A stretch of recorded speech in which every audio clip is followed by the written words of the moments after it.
Finish what you start. The art of following through, taking action, executing, and self-discipline. Introduction. What exactly is finishing what you start and following through? You have may heard these phrases before, but what do they mean?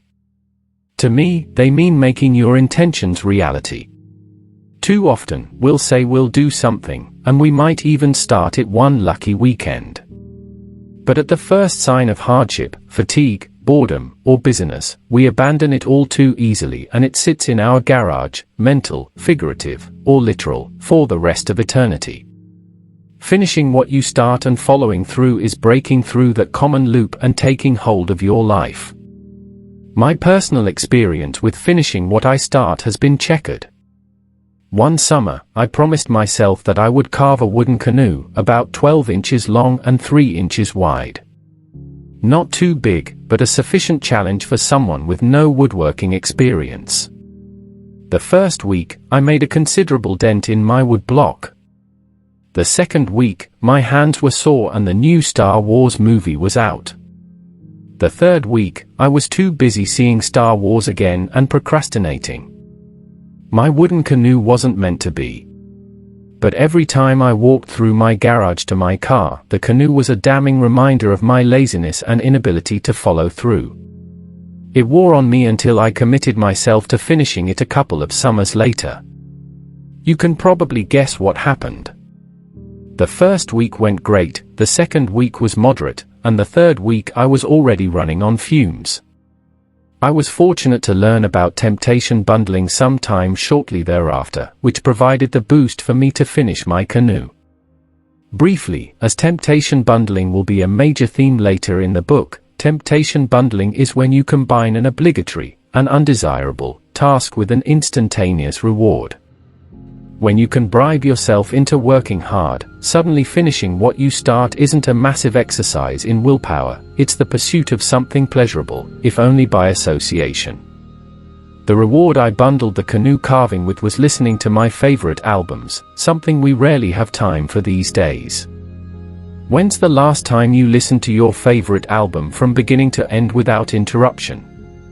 Suddenly, a new world was open to me. If I could make any unpleasant task just pleasant enough by pairing it with something I enjoyed, I could plow my way through just about anything. It was a small realization like this that led me to study the science of following through and executing, despite the human brain's instinctual resistance to doing so. How can we circumvent our worst instincts and get things done when we want, without the specter of a deadline over our heads? How can we pay attention to our attention and do that what is most difficult, live with supreme discomfort? I'd like to think I've come up with great systems for myself that can be widely applied for just about any context. There are many tactics in this book. I don't use all of them all of the time, but most of them will work for most people. As usual, I wrote this book for myself and am glad and proud to be able to share my findings. I hope they are helpful and help you accomplish exactly what you want. At least, I hope they force you to listen to your favorite albums from time to time, a win in itself. Chapter 1. Stop thinking, just execute. Esther has thought about it a million times. Stuck in a dead-end desk job for the last 6 years, she has fantasized about not having to deal with the monotony of paperwork, not having to report to a demanding boss, and not having to leave her 2-year-old son at the daycare center every day. And exactly how were such fantasies supposed to be realized when she had to earn a living to make ends meet for her family? She had the answer. She figured she'd start her own baking business right at home. It was all just a fantasy, a thought she'd conjured to get her through difficult days at work. But one day, something felt different. For some reason, she finally decided, she's going for it. After all, baking was her one true passion.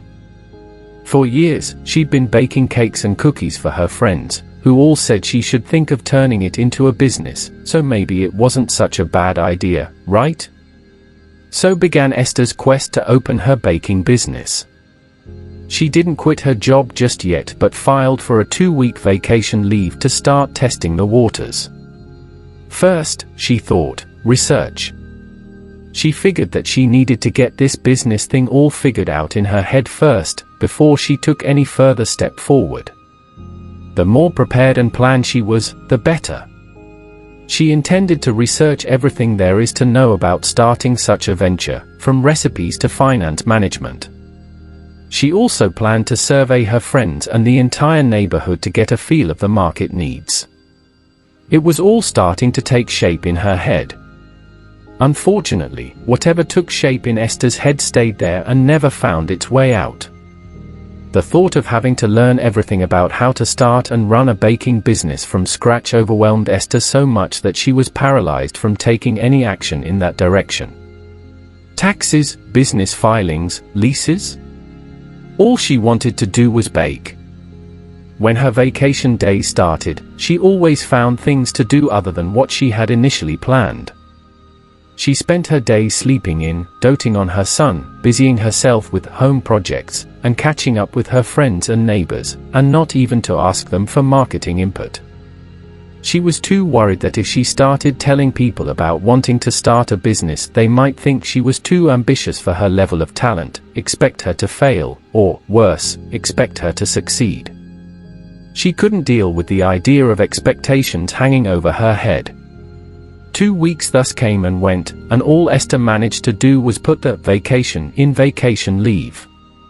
As she headed back to work, the thought of running her own baking business kept on replaying in her head, still more a fantasy than a plan. She had a feeling she'd continue to think about it, several million times more. What is following through? What do you suppose went wrong in Esther's situation? Did she lack focus? Self-discipline? Action? Persistence? If you say she lacked all of the above, you're pointing to actually just one concept: following through. Following through is related to focus, self-discipline, action, and persistence, but it is not synonymous to any of them. Rather, it is a composite of all of them, a bit like how those big Japanese anime robots come to be formed by the fusion of smaller individual robot parts. Power Rangers, or Voltron, to be specific. And much like how each smaller robot forms a different body part in the big robot, so too does each of these four elements: focus, self-discipline, action, and persistence, correspond to a body part that, when pieced with the others, forms the whole of following through. The head, focus. Following through involves having focus. It's akin to the head because it is focus that keeps your head in the game and your eyes on the prize. Focus guides your thoughts in figuring out how to follow through and directs your actions toward achieving your vision. See, following through is not just about exerting effort, it's about exerting effort that's concentrated on a single goal. With focus, no effort is wasted. What's followed is a single line of sight, so what's pursued is the single most direct way toward a goal. Going back to Esther's situation, had she been focused on her dream of starting a business, she would have structured her free time better, scheduling activities in view of realizing that dream. The spine, self-discipline. The spine of following through, self-discipline, is what enables you to get your head down and work when you need to, even if you don't want to. It's the ability to control yourself so that you retain focus on what needs to be done, despite the temptations and distractions you may encounter. This element is essential to following through because it's what gives you the power to regulate your own thoughts, feelings, and actions toward ends that are meaningful to you. Without self-discipline, you wouldn't be able to consistently exert effort on something until it's done, which is what following through is all about. As the head is continuous with the spine, so is focus continuous with self-discipline. If you are focused on what you need to do, self-discipline will naturally follow. Likewise, if you are self-disciplined, it will be easier for you to focus on what needs to be done and avoid distractions. Self-discipline, like the spine, keeps you upright so you don't slump into a mess. If Esther had enough self-discipline, she would have been able to resist using all her free time just for leisure.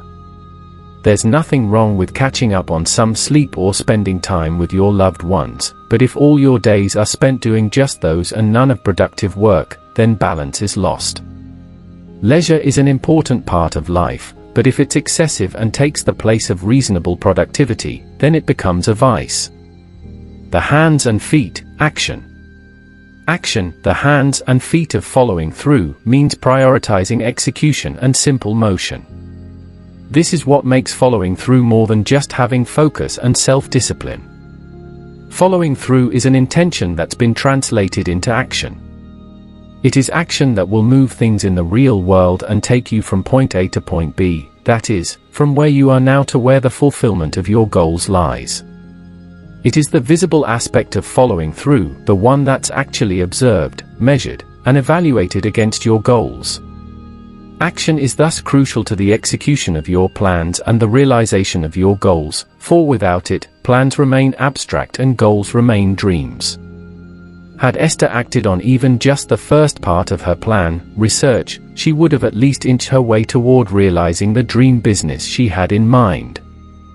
The heart, persistence. Finally, at the heart of following through is persistence. Persistence is firmly sticking to something for a prolonged period of time, even as you encounter things that try to unstick you.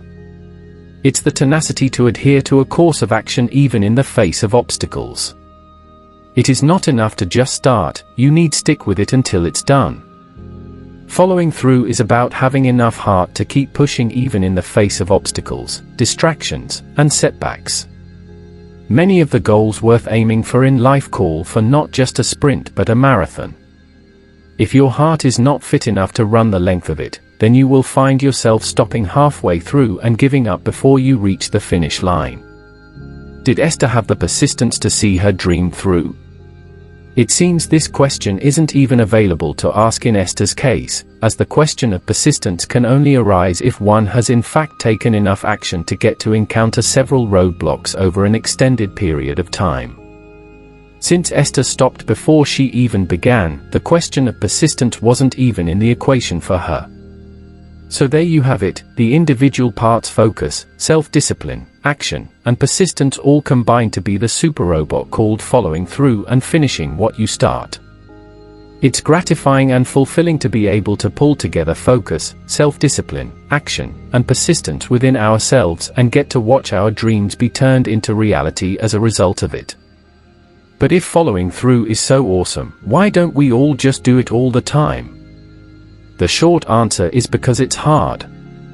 The long answer, which also explains why it's hard, is detailed below. Why don't we follow through? When it comes to thinking up what we want to do, what we need to do, or what other people need to do, we're usually experts. Our ideas run wild, the blueprints in our heads get magically written out with not much effort, and the mental picture of us living our dreams comes into sharp focus faster than we can say cheese. But when it comes to actually getting off our butts and following through with action, we're usually not only amateurs but also unwilling participants. When it comes down to it, we often couldn't find the focus, self-discipline, action, and persistence needed to get the job done. Sometimes we go into the battle without our heads or our spines, other times we lack our hands and feet or our hearts. We think we could just call on these parts to get together when we need them to, but we arrive at the battleground only to discover that it's never as easy as we thought it would be. The excitement and enthusiasm with which we thought out all our dreams and plans fizzle out as soon as we realize the amount of hard work we need to put in to turn those dreams into reality, to bring those plans into life. We don't follow through, and it's not for lack of ability or intelligence, no. We don't follow through for two main reasons. We have an entire selection of 1. Inhibiting tactics and or 2. Psychological roadblocks that hinder us from finishing what we start. We'll cover each of those in turn below. Inhibiting tactics. Inhibiting tactics refer to our schemes for misusing time and effort, with the end result of our being held back from following through. These are ways we sabotage ourselves, sometimes consciously. These tactics, which include 1. Setting bad goals, 2. Procrastination, 3. Indulging in temptations and distractions, and 4. Poor time management, inhibit us from maximizing the time and energy we have toward productive ends. Setting bad goals. One way we handicap ourselves from following through is by setting bad goals, such as those that are too abstract or downright impossible. Setting bad goals is like buying the wrong map for a road trip. It prevents us from following through because the directions are skewed and confusing. It eventually causes us to lose patience and will to keep on in our journey, which we often end up abandoning halfway through. When our goals are too abstract, we find ourselves lost as to what needs to be done in order to reach them. For example, if we say our goal is to be healthier and yet don't even specify what we mean by healthier, we're less likely to take steps toward accomplishing it. We want to follow through, but we don't know how. When our goals are too high or unrealistic for any mortal to reach, we find ourselves looking up at an impossibly high ladder without rungs.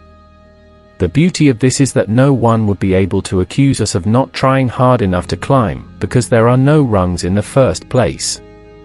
We are absolved from the guilt of not following through. Take for instance a plant manager aiming to double manufacturing output despite real logistical limitations. Since the goal is impossible to achieve anyway, whether he follows through or not wouldn't make a difference, and so he's saved from both the trouble of having to follow through and the guilt from not doing so. Procrastination. This is one of the most widely used tactics in the book.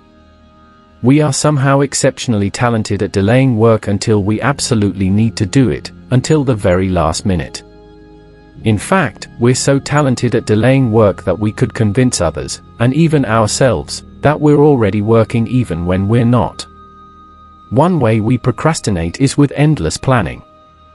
We plan all the details of our task, and once we're done planning, we decide that either the plan needs revising or the task itself needs to be scrapped. Then we plan for a new task, and so on, all the while conveniently unaware of the fact that all the planning we're doing is also a form of procrastination. Ultimately, it's something best referred to as productive procrastination because it feels like you're getting somewhere, but you're really just moving in place. If we can get away with putting off a task at the moment, we tend to do so because it's easy, comfortable, and stress-free. This is how a lot of would-be been success stories get to be just that, would have been. A lifetime string of laters ends up being woven into the noose of a never. Temptations and distractions. The road of following through would be easy enough to tread, without delay, if it were like a hallway with blank walls on either side. If you didn't have a choice, you might very well put your head down and work. But no. This road is lined with all sorts of shiny trinkets, glittering detour signs, and inviting rest stops. Temptations and distractions come aplenty these days, with something as simple as a red notification alert on our phone screens flooding our brains with feel-good chemicals that, in turn, keep us glued to our phones even longer. Take for example a marketing officer tasked to develop a campaign to promote a new product. She is well aware of the research she needs to do, the reports she needs to write, the presentations she needs to start prepping. But instead of following through and retaining focus so she gets things done faster, her hours are riddled by Snapchat conversations, YouTube binges, and endless Instagram scrolls. Eventually, the research may get done, the reports may get written, and the presentations may be prepped, but such are not likely to reflect her true potential. But of course, we cannot rid the world of temptations and distractions. After all, they are not the main problem. The main problem is that we lack the know-how to properly deal with them. While they may come aplenty on either side of the road, there are two ways we can still manage the situation through: 1. Strategic avoidance, and 2. Healthy, moderate use. First, we may implement strategies to avoid temptations and distractions. For example, if we're distracted by frequent notifications from social media, we may schedule blocks of time during which we're logged out from our social media accounts while we focus on our work. Second, we may deal with temptations and distractions in a healthy and productive way. We don't need to deprive ourselves of tempting and enjoyable leisure activities for the rest of our lives just so we could follow through on our goals. In fact, we're not supposed to. Giving ourselves a well-deserved break by indulging in activities we find enjoyable would help recharge us so we could function better. The key is in having the discipline enough to indulge on those activities in a healthy way. For instance, we may periodically reward ourselves with a 10-minute break, during which we log back in and check on our social media accounts, after we accomplish a set amount of work. Poor time management. So much to do, and not enough time to do it. How many times have you heard these words spoken by a colleague, a family member, or the person looking back at you in the mirror? And how many times could you see that it's not time they lacked, but the ability to use their time productively? We all have the same amount of time in the day. Time management is the practice of using time in a way that maximizes productivity and efficiency. Good time management involves not only the ability to schedule tasks, but also the insight and good judgment to recognize which tasks are best done when. Moreover, it requires having the self-discipline to do tasks as initially planned and the focus to organize resources accordingly. With good time management, a schedule is cleverly organized and then promptly followed, so tasks get done as planned. On the other hand, bad time management involves a lack of planning, organization, focus, and self-discipline. We forget, overlook, or miscalculate tasks in terms of how much time they'd require for completion, leading to a domino effect that messes up the rest of our plans. We fail to foresee and provide for the resources we need for the activities we've planned, leading to delays and cancellations. We fail to prioritize our activities, instead choosing to spend our time doing non-essential tasks, leading to unsuccessful endeavors, plus maybe a scolding glare from our boss. Life in the 21st century is challenging our ability to maintain work-life balance like no other time before. With technology allowing more work hours as well as more entertainment options than ever, we no longer seem to find 24 hours enough to fit in everything we need and want to do in a day. With such demands and lifestyles, poor time management has become the norm, and good time management is a superpower only the enlightened have seemed to master. And if we can't even manage our time when it comes to our day-to-day tasks, how could we expect to find time to follow through on our bigger life plans? Psychological roadblocks. Psychological roadblocks refer to the internal, often unconscious mechanisms in our psyches that act as barriers to following through. Among these mechanisms are 1. Laziness and lack of discipline, 2. Fear of judgment, rejection, and failure, 3. Perfectionism out of insecurity, and 4. Lack of self-awareness. These psychological roadblocks operate internally to inhibit external action, thus preventing us from following through. Laziness and lack of discipline. The reason we don't follow through can sometimes be as simple as being too lazy and lacking the discipline to do so. Our laziness hinders us from getting off the couch and working on the important tasks that will get us closer to our goals. Our lack of discipline sees us squandering our time to distractions and temptations. We may get our calendars planned out, our to-do lists ready, and everything else we need prepared, but somehow we lack the willpower and discipline within us to just start, just do, and just keep pushing. We see the sacrifice, however small, we would have to make, and we decide that it's not worth it. Willpower is the energy that activates our bodies, while discipline is the focus that directs that energy so that we're constantly moving toward our goals. If we don't find a way to turn our willpower and discipline on, our bodies would simply continue to be in their inactive state, never following through. Fear of judgment, rejection, and failure. Imagine Lara, a volunteer for a local organization helping provide education for less fortunate children. She has an idea for a fundraising campaign that will bring in more sponsors. She plans what she needs to do and researches who she needs to talk to in order to make things happen. But before she even makes the first call to get the ball rolling, her breath catches. She hesitates and thinks, what if I organize this campaign but nobody signs up for it? What if our community leaders back my idea but it winds up being a flop? What if we'd end up spending more money than we actually gain? So she drops the idea entirely and immediately starts breathing easier. What stopped Lara from following through was her fear of judgment, rejection, and failure. To her, not following through was an act of self-preservation, a way to save herself from the pain of failure. Since she never asked for anything, she never got rejected. Since she never went after a goal, no one could say she failed at it. Fear of judgment, rejection, and failure thus paralyzes us from following through. We think that by abstaining from action, we cancel out the possibility of producing any output that might be subject to evaluation or judgment. And if we can't be evaluated or judged, we also can't be rejected. If we don't try to go for things, especially things that challenge us, then we can't fail. However, these are ruinous distortions in reasoning. By not acting and not following through, we have already judged and rejected ourselves even before we've started. We have already failed the moment we decided not to try. Perfectionism out of insecurity. Paul has been planning to apply for promotion for several years now. He has been putting in the effort to upgrade his professional knowledge and skills, attending seminars, taking certification exams, and enrolling in postgraduate classes.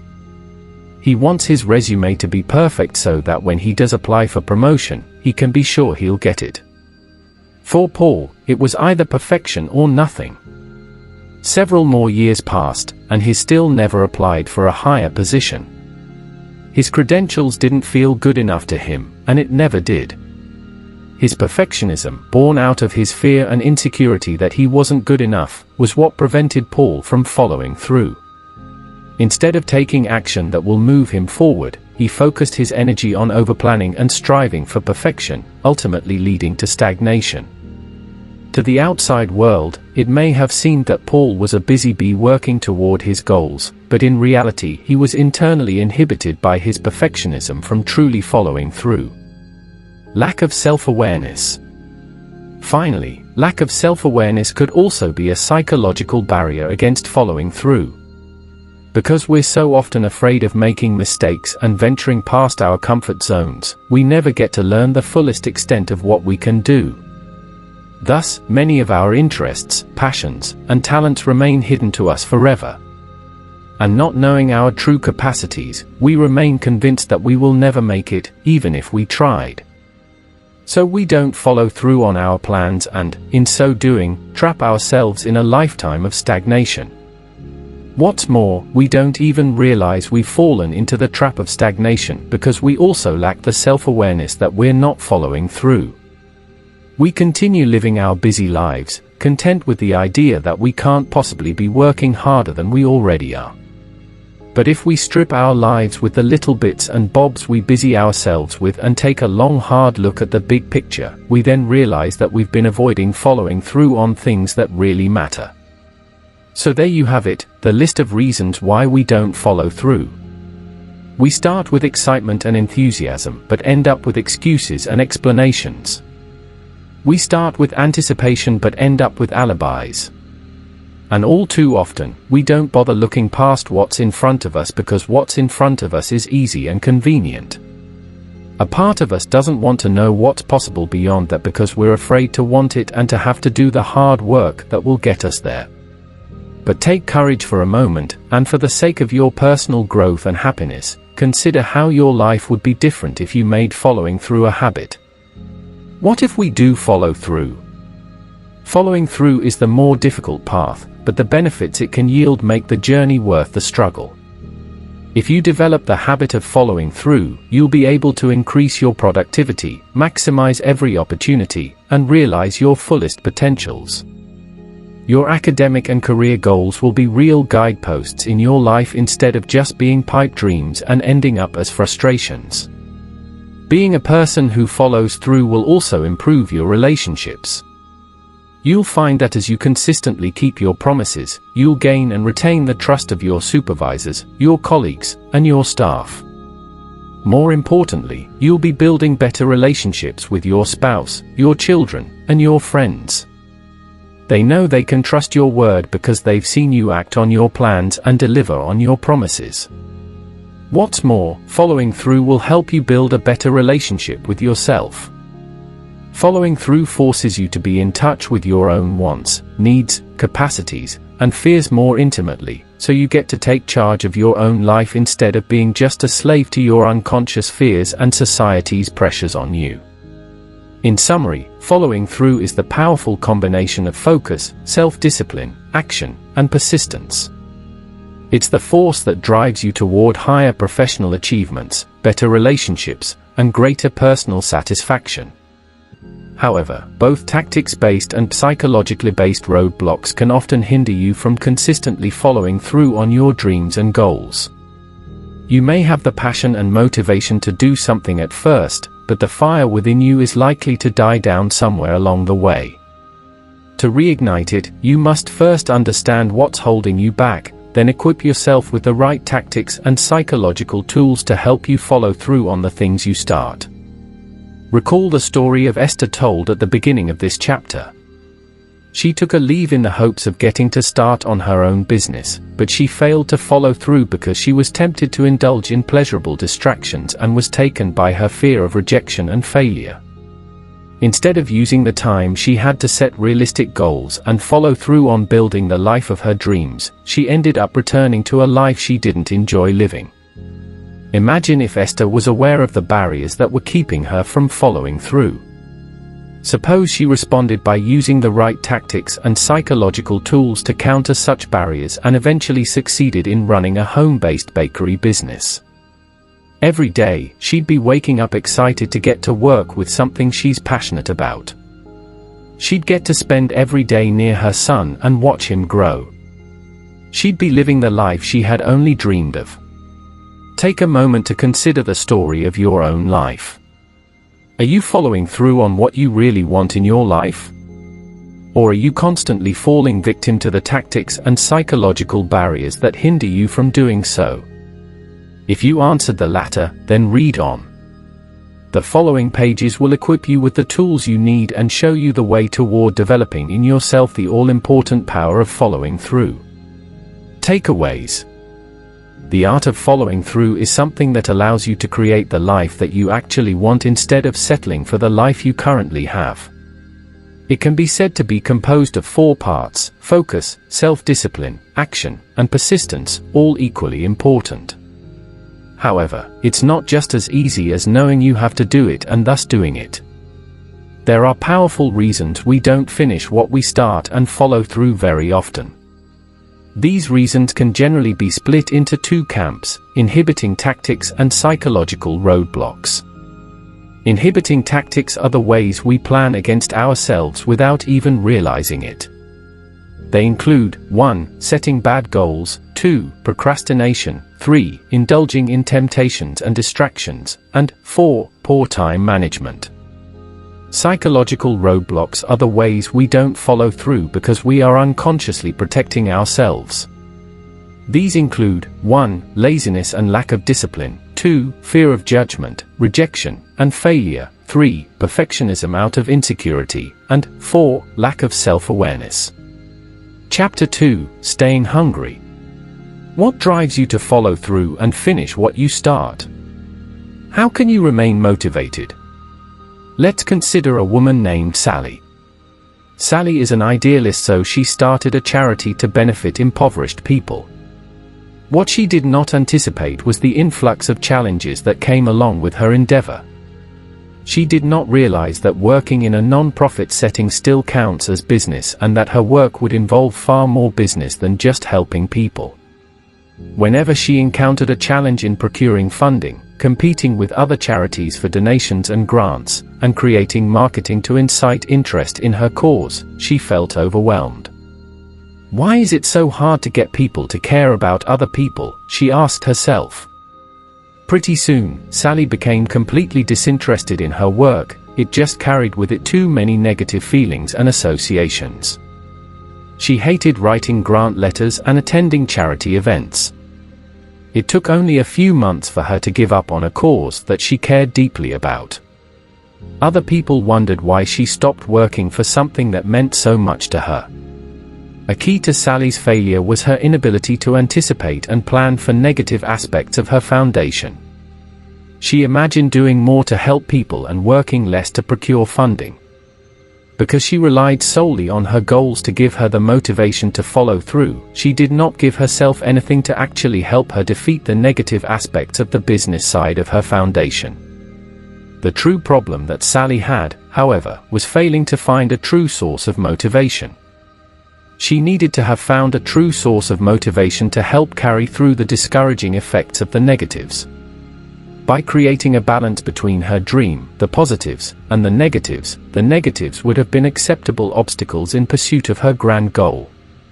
She could have also kept her motivation alive by reminding herself of why she undertook this project in the first place and how each thing she did, even the tasks she hated, led to the fulfillment of her idealistic dream. Sally is a great example of how you can't just count on your passion for something to lead you to follow through. Sometimes we just don't care about what we are doing, and thus we don't follow through. We lose steam because of disinterest. That's understandable. But even caring about something is not always the key to following through. Sometimes, even for things we care about, we still can't follow through because we lack a drive to push us forward. This lack of drive is caused by a massive disconnect between three important aspects: 1. What the things we care about represent, 2. The positive benefits we receive from our actions, and 3. The negative consequences we can avoid related to our causes. When we lose steam, we aren't tied closely enough to any of those aspects, which come together to create motivation. What is motivation? Things that really matter to you and are near and dear to your heart. Things that make you actually want to work toward your goal. Things that not only drive you, but also discourage you from giving up. On top of that, you have to minimize negative consequences involved with your work and simultaneously maximize the positive benefits that you receive. There are many ways to define the concept of motivation, but an effective framework to view them through is external and internal motivations. External motivators. External motivators entail using sources besides yourself as motivation to do something. They are other people or circumstances that drive you to action. You are doing something to avoid a negative circumstance or earn a positive circumstance from people and things outside of you. More typically, external motivators are about avoiding negative consequences. For example, you might be trying to avoid disappointing your family by failing, so you are determined to succeed. You might be afraid of getting fired, so you act with aplomb. A majority of these motivators are punishments or negative consequences that you are desperate to avoid. The only positive external motivation is self-bribery. Still, you can get a lot of mileage out of external motivators if you make them work to your advantage. Driving yourself to avoid a negative consequence can serve as an excellent push to do something. No one wants to suffer. If you know that not following through will result in some sort of suffering, you will do anything to avoid that negative consequence. Therefore, you feel as if you have no choice but to follow through. Accountability partners. Accountability partners are people who hold you accountable. This is a person that you commit to something with. This person lets you know when you need to do things, and he or she chides you when you want to give up. Then he or she gets on your case for not following through. Since you want to avoid disappointing this person, you are more likely to act. You rely on this person to give you the external motivation to avoid shame, so you become accountable for your actions and your goal to avoid his or her negative feedback. You may also become accountable in order to avoid letting this person down, as he or she counts on you to complete the goal with him or her. Accountability group. An accountability group can be more effective than a single partner. By having multiple people holding you accountable, you face the possibility of exponential shame. The shame and disappointment of multiple people building on top of each other is a horrible feeling that you will want to avoid. Plus, you will still have people to hold you accountable should one person drop out of the race. It can be hard to rely on a single partner's commitment, but a group is much steadier in its pressure. Having more people to answer to and to guide you can help you stay on track to avoid shame. Putting money down. The risk of losing money is another motivator that you can use to your advantage. A good example of this is an expensive gym membership fee that makes you want to go to the gym more often. You don't want to waste money, so you go to the gym just to make that fee you paid worthwhile. Another example is paying a lot of money for a course. You want to finish the course because you paid so much for it and you consider it a shame to just waste that fee. By investing in something monetarily upfront and even slightly before you feel ready, you'll be pushed to follow through to avoid wasting and losing money. The primary operator here is guilt for spending money on something that you never used or did.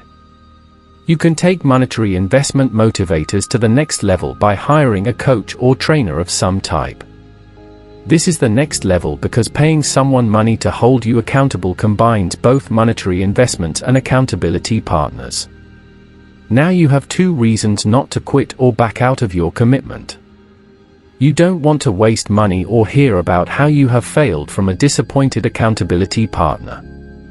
Finally, you can give someone money and then tell them not to give it to you until you complete something.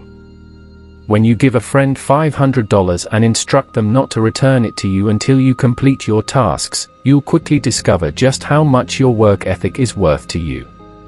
If $500 is not enough, up the ante next time to make it truly something you'll work toward.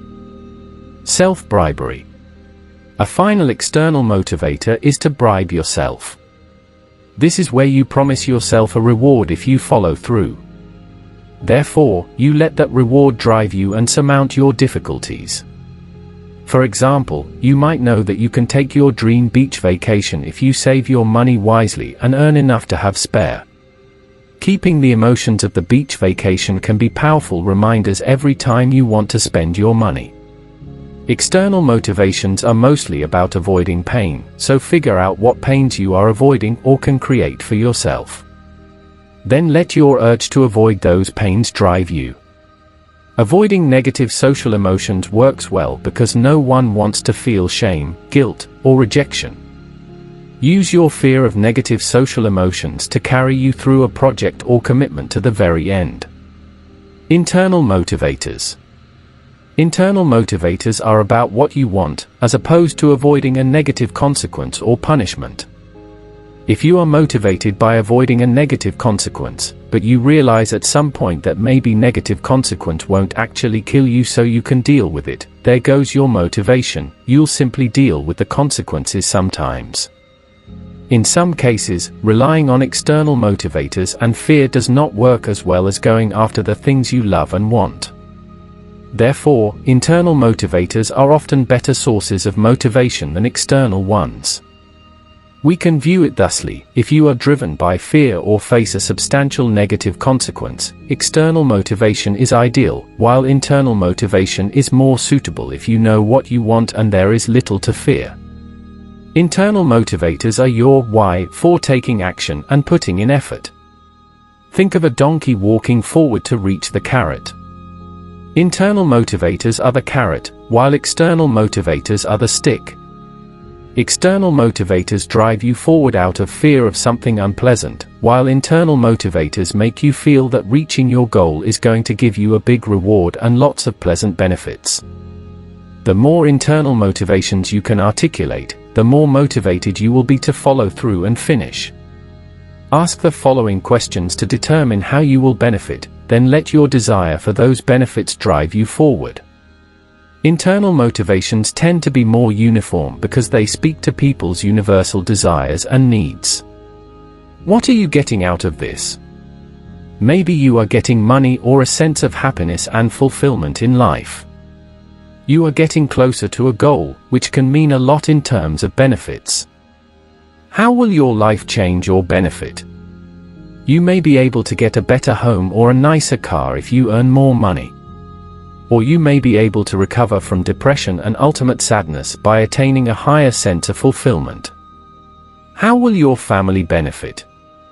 Your family means a lot to you, so let them motivate you. Imagine the smiles on their faces as you give them a better life and make them proud. Imagine getting your kids better school clothes, living in a safer neighborhood, and being able to afford private school and college. What impact will you have on others? Perhaps you will become a role model for some people, which in turn will make you feel important and good about yourself. Perhaps you can donate to charity or gift needy people with clothes and shoes come winter. Perhaps you can donate money to erect new structures in your community that will be named after you. What positive emotions will you get? Consider the happiness, pride, and self-esteem you will reap from your goal's ultimate completion. After all, this may be the root of all philanthropic efforts. How will your actions lead to your long-term and short-term goals? Are you accomplishing steps toward your goals? Think of the things you must do to finish a novel, for example, such as research an actual word count. Then think of the steps you take each day toward those goals. Using internal motivators in your daily life can really help you follow through with every task you have to complete. Even when the going gets tough and you contemplate giving up, finishing what you start is way easier when you are focused on how your world will benefit. So whenever you have to do something that you hate, think of how it will bring you closer to your goals. Or whenever you find yourself bored or tired while working on your goals, consider how great you will feel when you finish. Every day, review your goals and why you want to complete them. Then let that fill you with motivation to drive you forward toward project completion. Answer the above questions and consider writing them down somewhere. Review the answers periodically to remind yourself why you want to change or improve your status quo. Understand opportunity cost.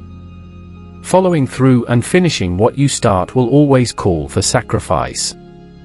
You have to spend money, expend effort, and give up time that you could use for doing things you love in order to commit to things you have to complete. Since by definition no one likes sacrifice, sometimes the looming shadow of a sacrifice will overshadow your goals, unless you create motivators powerful enough to overpower your sense of sacrifice and make each sacrifice seem worthwhile. Everything in life is an opportunity cost, which means that everything you do will call for something from you. Every act takes away time or effort that could be committed to something else. Learning to play the guitar means solitary hours of drilling scales, chords, and dealing with painful calluses on your fingers. Going to college entails getting up early and heading to a boring lecture and spending hours doing homework. Are you ready to make the trade-off? If the opportunity cost is too expensive for you to want to pay it, then you will not follow through. Therefore, you must find a motivator that drives you to accept the opportunity cost. If you don't feel motivated enough to pay that cost, then you are guaranteed to lose steam and give up. Therefore, there are two ways to solve this problem. The first is that your motivation must be even stronger and more salient in order to make you ignore these opportunity costs and the things you are missing out on. The motivation must mean more to you than the things you sacrifice to make you feel that this is all worth it. The second solution is to make your sacrifices smaller. This means that there is less pain associated with getting things done. In both cases, the cost-benefit analysis must be significantly weighed in favor of the benefit, but the first method manipulates the benefit, while the second method manipulates the cost. An example of this is give up your weekly Friday night out with friends to go to a late-night history class.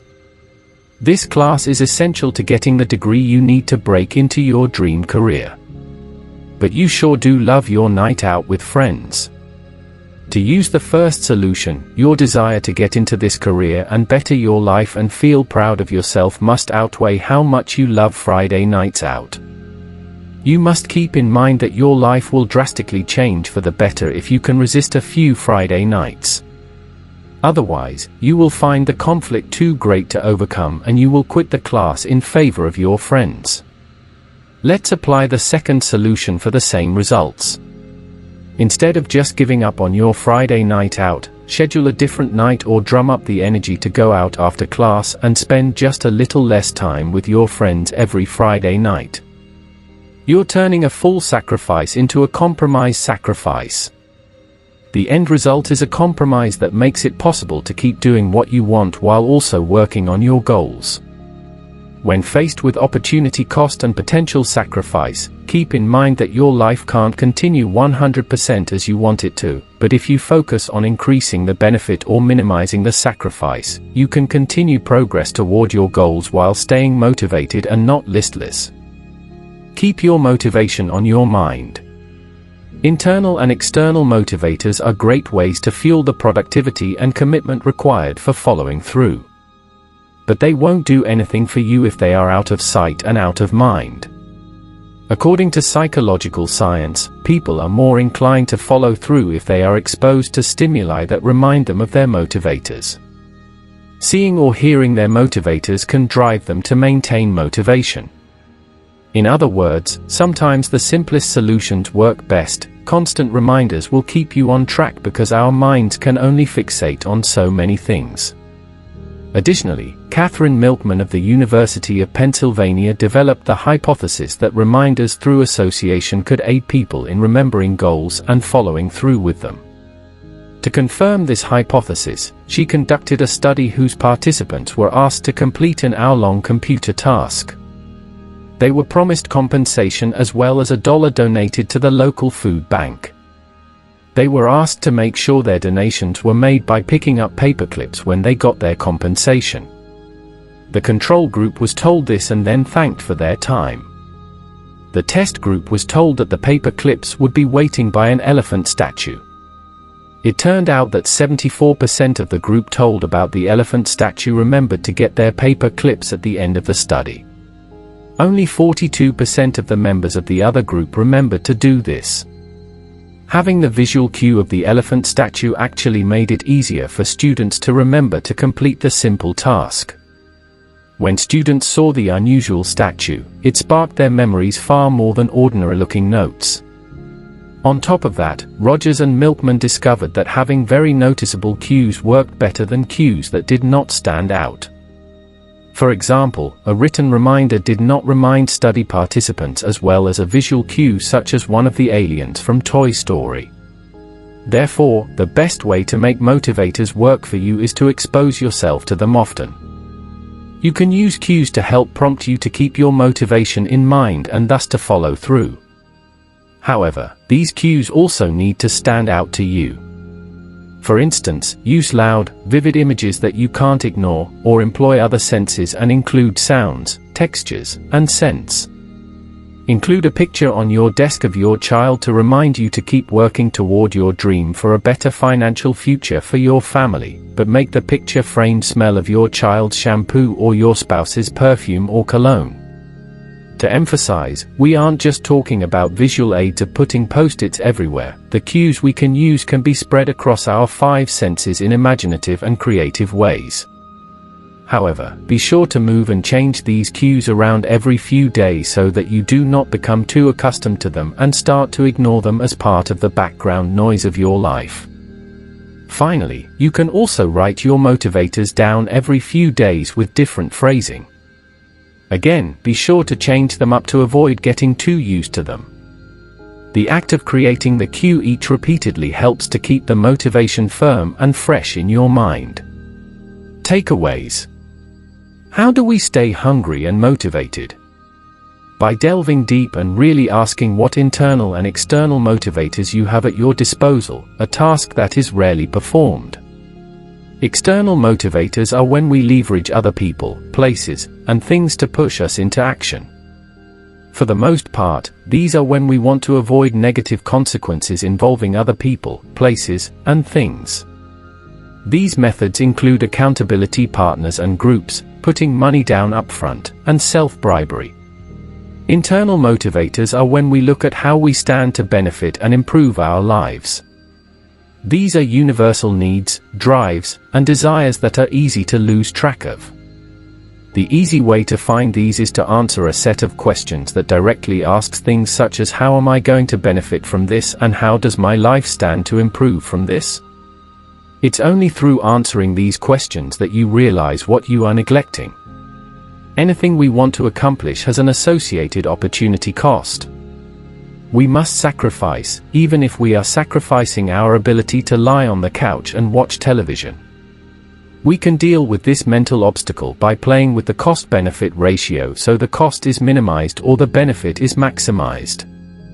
Motivation has been shown to work best when we are reminded of it, otherwise, out of sight, out of mind. Thus, you should have cues your motivations all around you, but make sure to keep them distinct and memorable. Use all 5 senses, even taste, and make sure to change and switch them periodically to avoid growing used to them and forgetting them. Chapter 3: Create a Manifesto. You will face forks in the road where you must deliberate between following through or giving up. Instead of having to make the hard decision and reach deep into your willpower tool bag every single time, having rules for yourself can help you decide which direction to take whenever you reach the fork. We've been told since we were young that we have to follow rules. Well, this time we can choose our own rules that will ultimately help us accomplish exactly what we want. Rules can generally be called mental models, which can be critical to follow through. This is because they create a set way that you have to make every decision, no exceptions. With your decisions already made for you by your rules, you thus make decisions automatically and you no longer have room to make the wrong decision based on waning willpower and self-discipline, which is to give up. Rules hold you accountable so that you are not winging it every day but instead are guided. Use your rules to guide your worldview and your daily actions. Let them make every decision for you. A good example of a rule is to always complete 2 tasks on your to-do list for your goal every day. It's simply unacceptable to not do this. You have to complete the steps no matter what. As a result, you'll find that you make progress toward your goal, even when you don't want to. The choice was out of your hands. Deciding to work each day is not your decision to make, it has already been made for you by your rule, and thus you have no choice but to do it. Consider an example of when John, a writer, doesn't use the rule of always completing 2 steps on his to-do list. In the morning, he is excited and thinks, after work, I will go home and start writing my novel. I will write 2 chapters. Then he goes to work and grows fatigued and loses his inspiration slowly but surely throughout the day. By the time he gets home, all he wants to do is watch Gossip Girl. So since he does not have this rule in place, he fails to write. He has made 0 progress and is far from his goal. The sense of guilt that plagues him is horrible.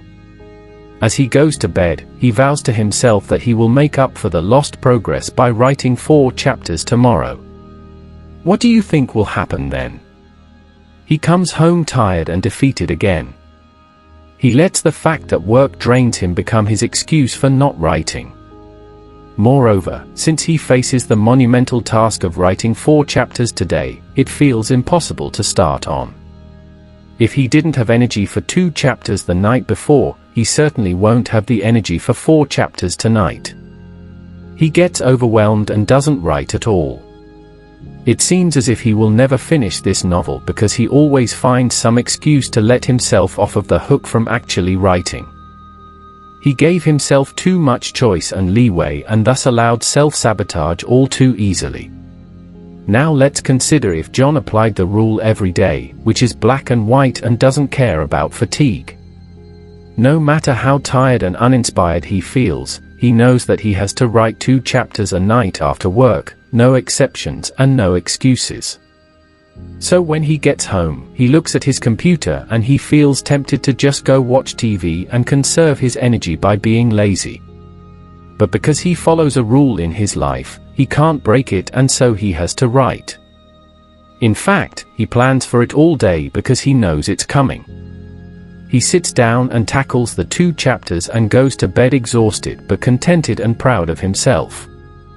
He has made significant progress on his novel.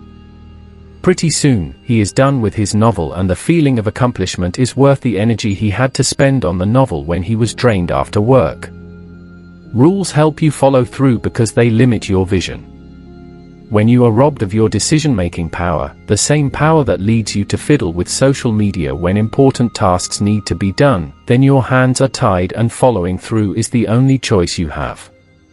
This chapter is about creating a set of rules, collectively a manifesto, for you to follow every time you come across a fork in the road. They push and guide you into the right direction and avoid depleting the willpower you do have. Here are a few ideas for you. Rule 1. Evaluate yourself. Rule 1 is to ask yourself, if not for laziness or fear, would I be giving up? This makes it very clear to yourself that you are not acting out of a lack of ability or talent, but rather you are just taking the easy way out. Is that what you want to admit to yourself? When you face the fact that you are being lazy or fearful head-on, it makes you not want to be that way anymore. It's the kick in the butt that forces you to call yourself lazy or fearful and then drives you to take action. Realizing that only fear or laziness stands in your way helps you realize how silly that is, so you get over it. So before you give up, make it a rule that you always ask yourself if it is laziness or fear that is holding you back from action. Let's say that you have a goal to make a certain amount of money by delivering so many projects to your clients in a month. But the work is hard and you find yourself losing motivation. You want to stop working and take several days off. Ask yourself, am I just being lazy? That kicks your butt into gear and you take action. You do your work and you feel better about yourself knowing that you are doing the best you can. Rule 2. 3 tasks maximum. Rule 2 is to focus on 3 things a day maximum. Only. Tops. Being overwhelmed or disorganized can kill your ability to get things done. Sometimes we can't follow through on what we want because we don't plan smartly. We give ourselves too much to do and we become overwhelmed. But using this rule enables you to plan against that problem by only allowing yourself to focus on 3 things a day maximum. Plan how to reduce your focus to only 3 things by deciding on what they are going to be the night before. Prepare to focus only on those things so that you can plan logically and not react emotionally. One setback you'll face when you attempt to limit yourself to 3 main tasks a day is differentiation. Specifically, you will need to learn to differentiate between important things and urgent things. Important things must be done and should make it to your top 3, while urgent things are not necessary. Urgent things will seem important and will cause you stress, but they may not actually be important or take priority. An urgent thing might be making time for a harried client who is rushing you. Meanwhile, getting a project to a client before the deadline is an example of an important task. Everything on your agenda will appear important and urgent, so you must determine which is which and plan accordingly. Similarly, differentiate between useless motion that looks busy but gets nothing done and actual action, which is movement toward what you want. Useless motion is shifting papers around your desk, while actual action is using those papers to get work done and make progress on a project. Make what really matters the priority. How might you use this rule is to set an agenda for yourself. Suppose you have 5 tasks to do for your business. 2 of the tasks are not really important and only appear to be since they are urgent, so you decide to focus on them later. You pick 3 tasks to focus on, and you evaluate which one is most important so that you can focus on that first. The night before, look at those 3 items on your to-do list and determine what steps you will take in actual action to complete those items, starting with the most important one. The next day, take that actual action for your first task, then your second, then your third. Only complete one task at a time and do not multitask. By the close of the workday, you just completed 3 major tasks at a realistic pace. Rule 3. Create limitations and requirements. Rule 3 is to make actual rules for yourself.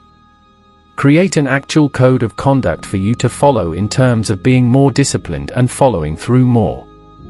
Write your code down in detail and then post it in a visible area. While you may not adhere to all of them every day, you at least stand a better chance of follow-through when you actually take the time to think about your code of conduct and write them down. The rules should focus on creating either limitations or requirements for what you do each day so that you actually take initiative and get tasks done.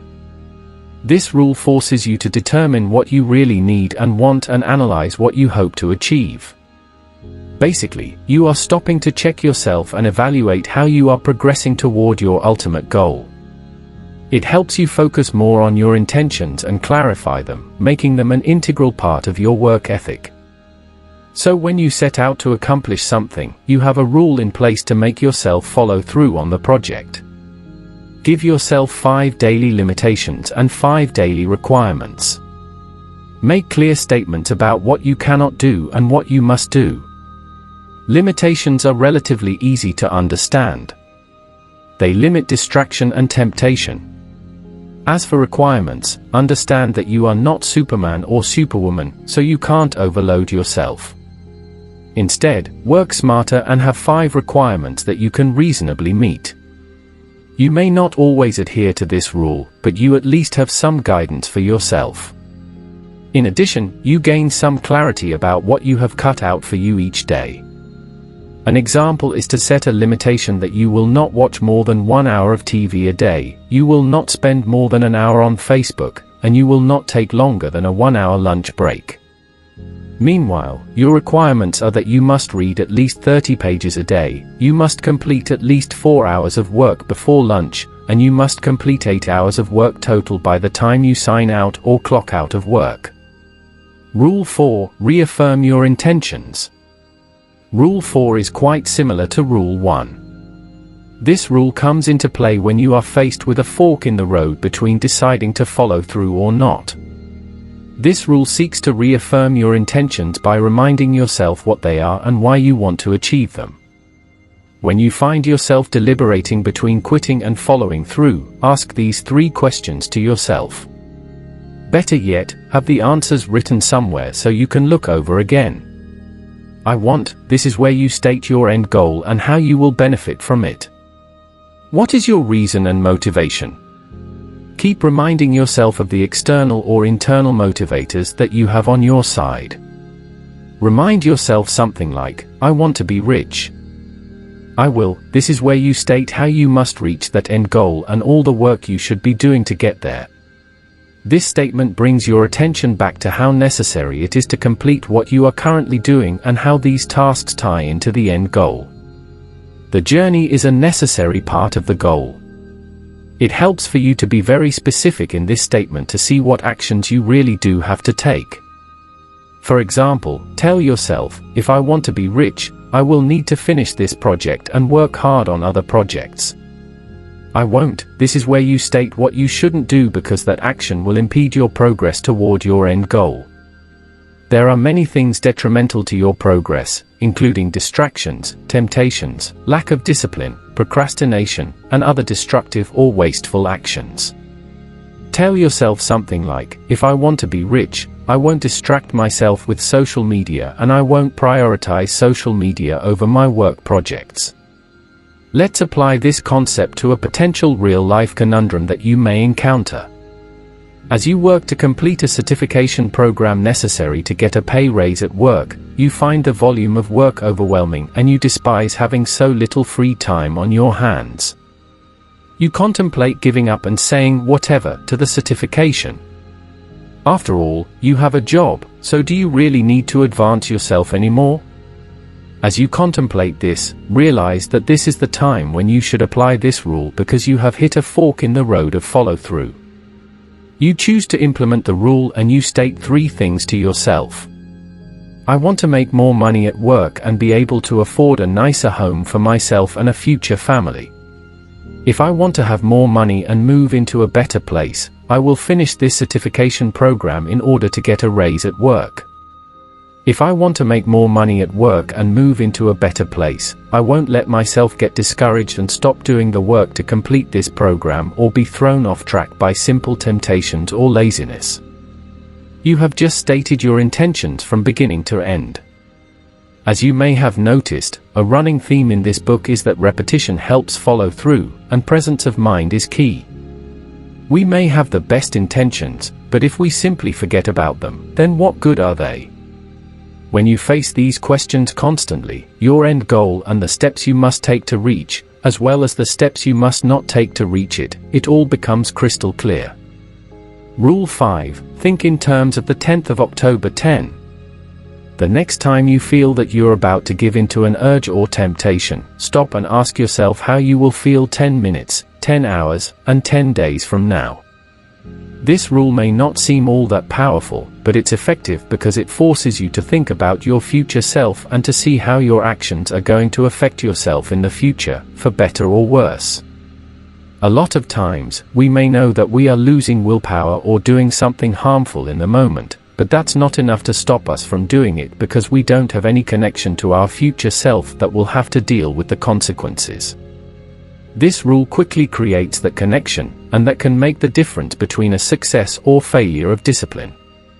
Why time intervals of 10 minutes, hours, and days? Because that helps you realize how short-term the pleasure or comfort of a discipline is relative to its long-term consequences. At 10 minutes, you might be feeling good, with perhaps just the initial bit of shame creeping in. After 10 hours, you'll feel mostly shame or regret. 10 days later, you might be consumed by regret, having realized some of the negative consequences that your decision or action has had on your pursuit of your long-term goals. On the other hand, you might apply this rule and realize that a lapse in following through now won't make a difference 10 days into the future. If that's the case, then you can indulge a bit without guilt or shame. For example, imagine that you apply this rule when deciding whether or not to skip a workout to go to dinner with co-workers. If you've just begun exercising and haven't built it into a consistent habit yet, your decision to skip a single workout might increase the odds of skipping future workouts or stopping working out altogether. How will you feel in 10 minutes, hours, and days? 10 minutes, good, with a slight tinge of regret, as you can still taste the lasagna or ice cream. The pleasure is still tangible. 10 hours, almost entirely regret, as the pleasure is gone and fleeting, and your diet has been soundly broken. 10 days, 100% regret, because the broken discipline is now completely meaningless and but a faint memory. The lasagna does not have a lasting benefit, but it does have a lasting cost.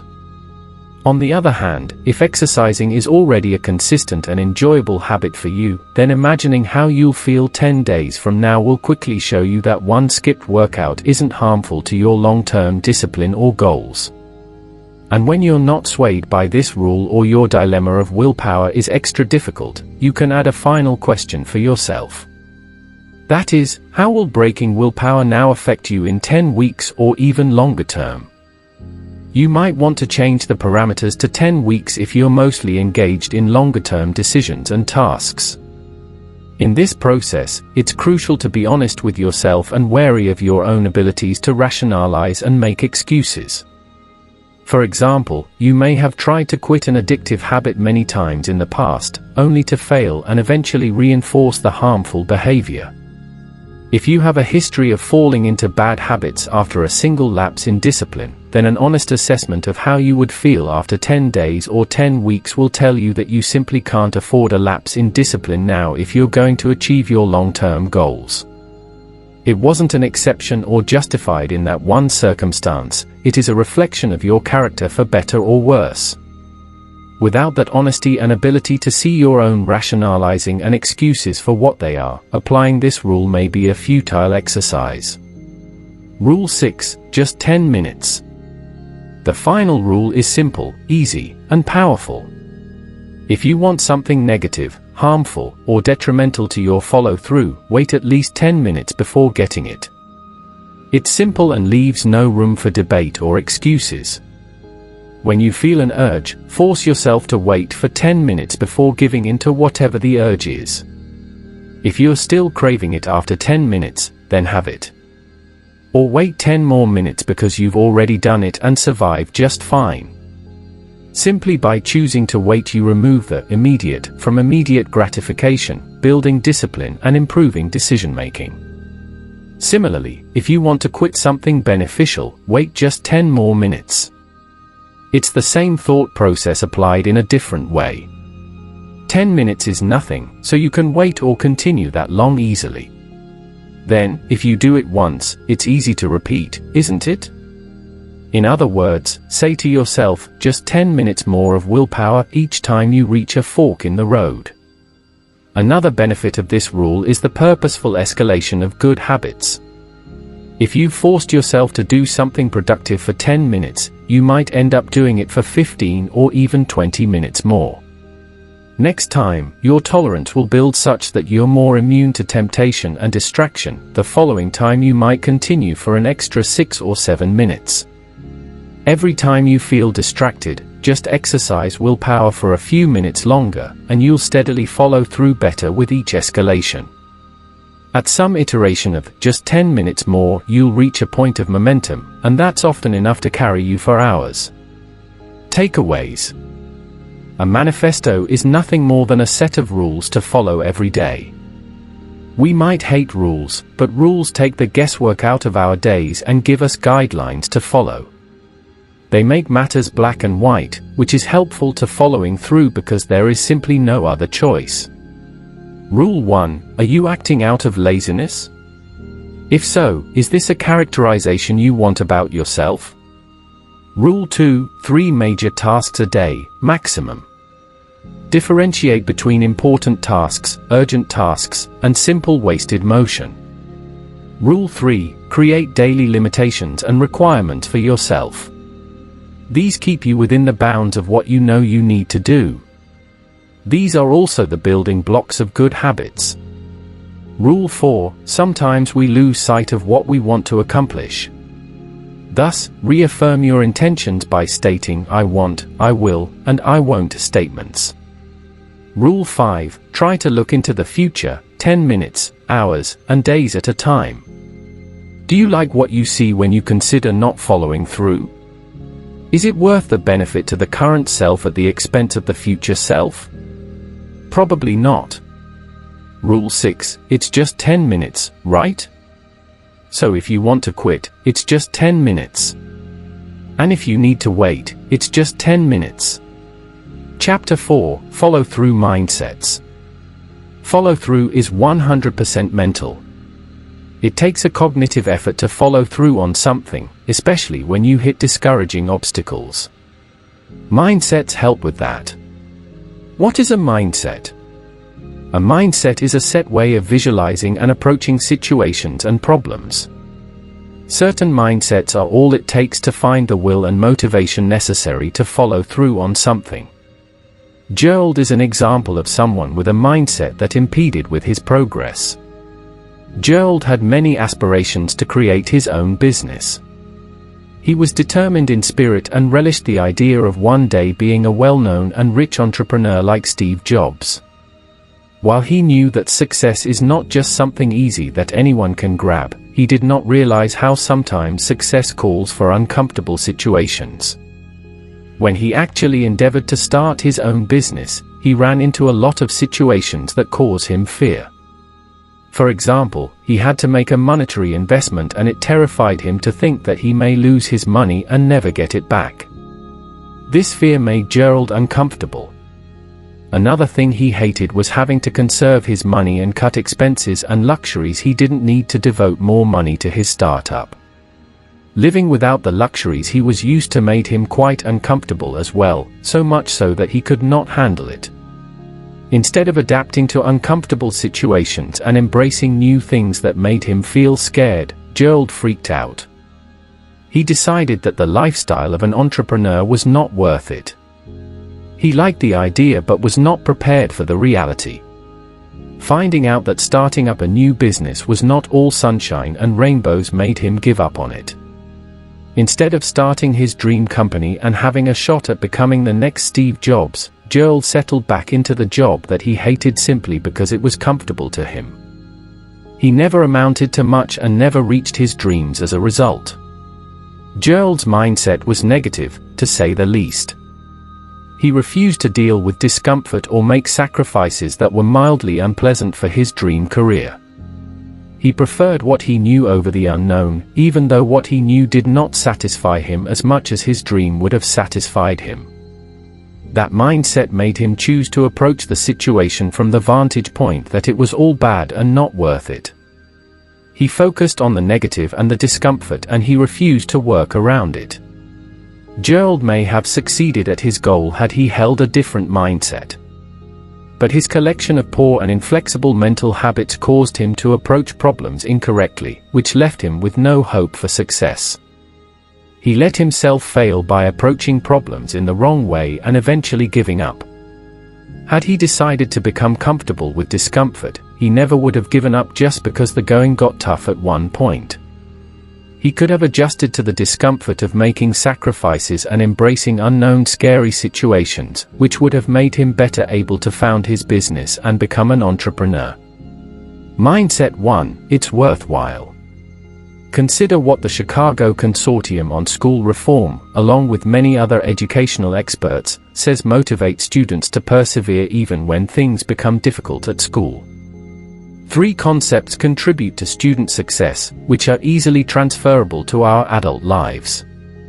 The first concept is holding the belief that hard work can and will lead to improvement.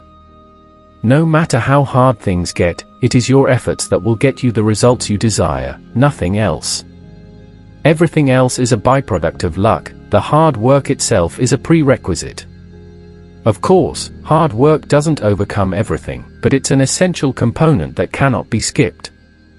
The second concept is having the confidence that you, and people like you, belong in school, and that school is a place where you can thrive. You can apply this to settings outside of school. The heart of this concept is that you believe in yourself and that you are just as good as anyone else. Basically, you need to believe in your own abilities and trust in your opportunities. Don't create self-limiting beliefs that hold you back, such as thinking that you are not as good as everyone else.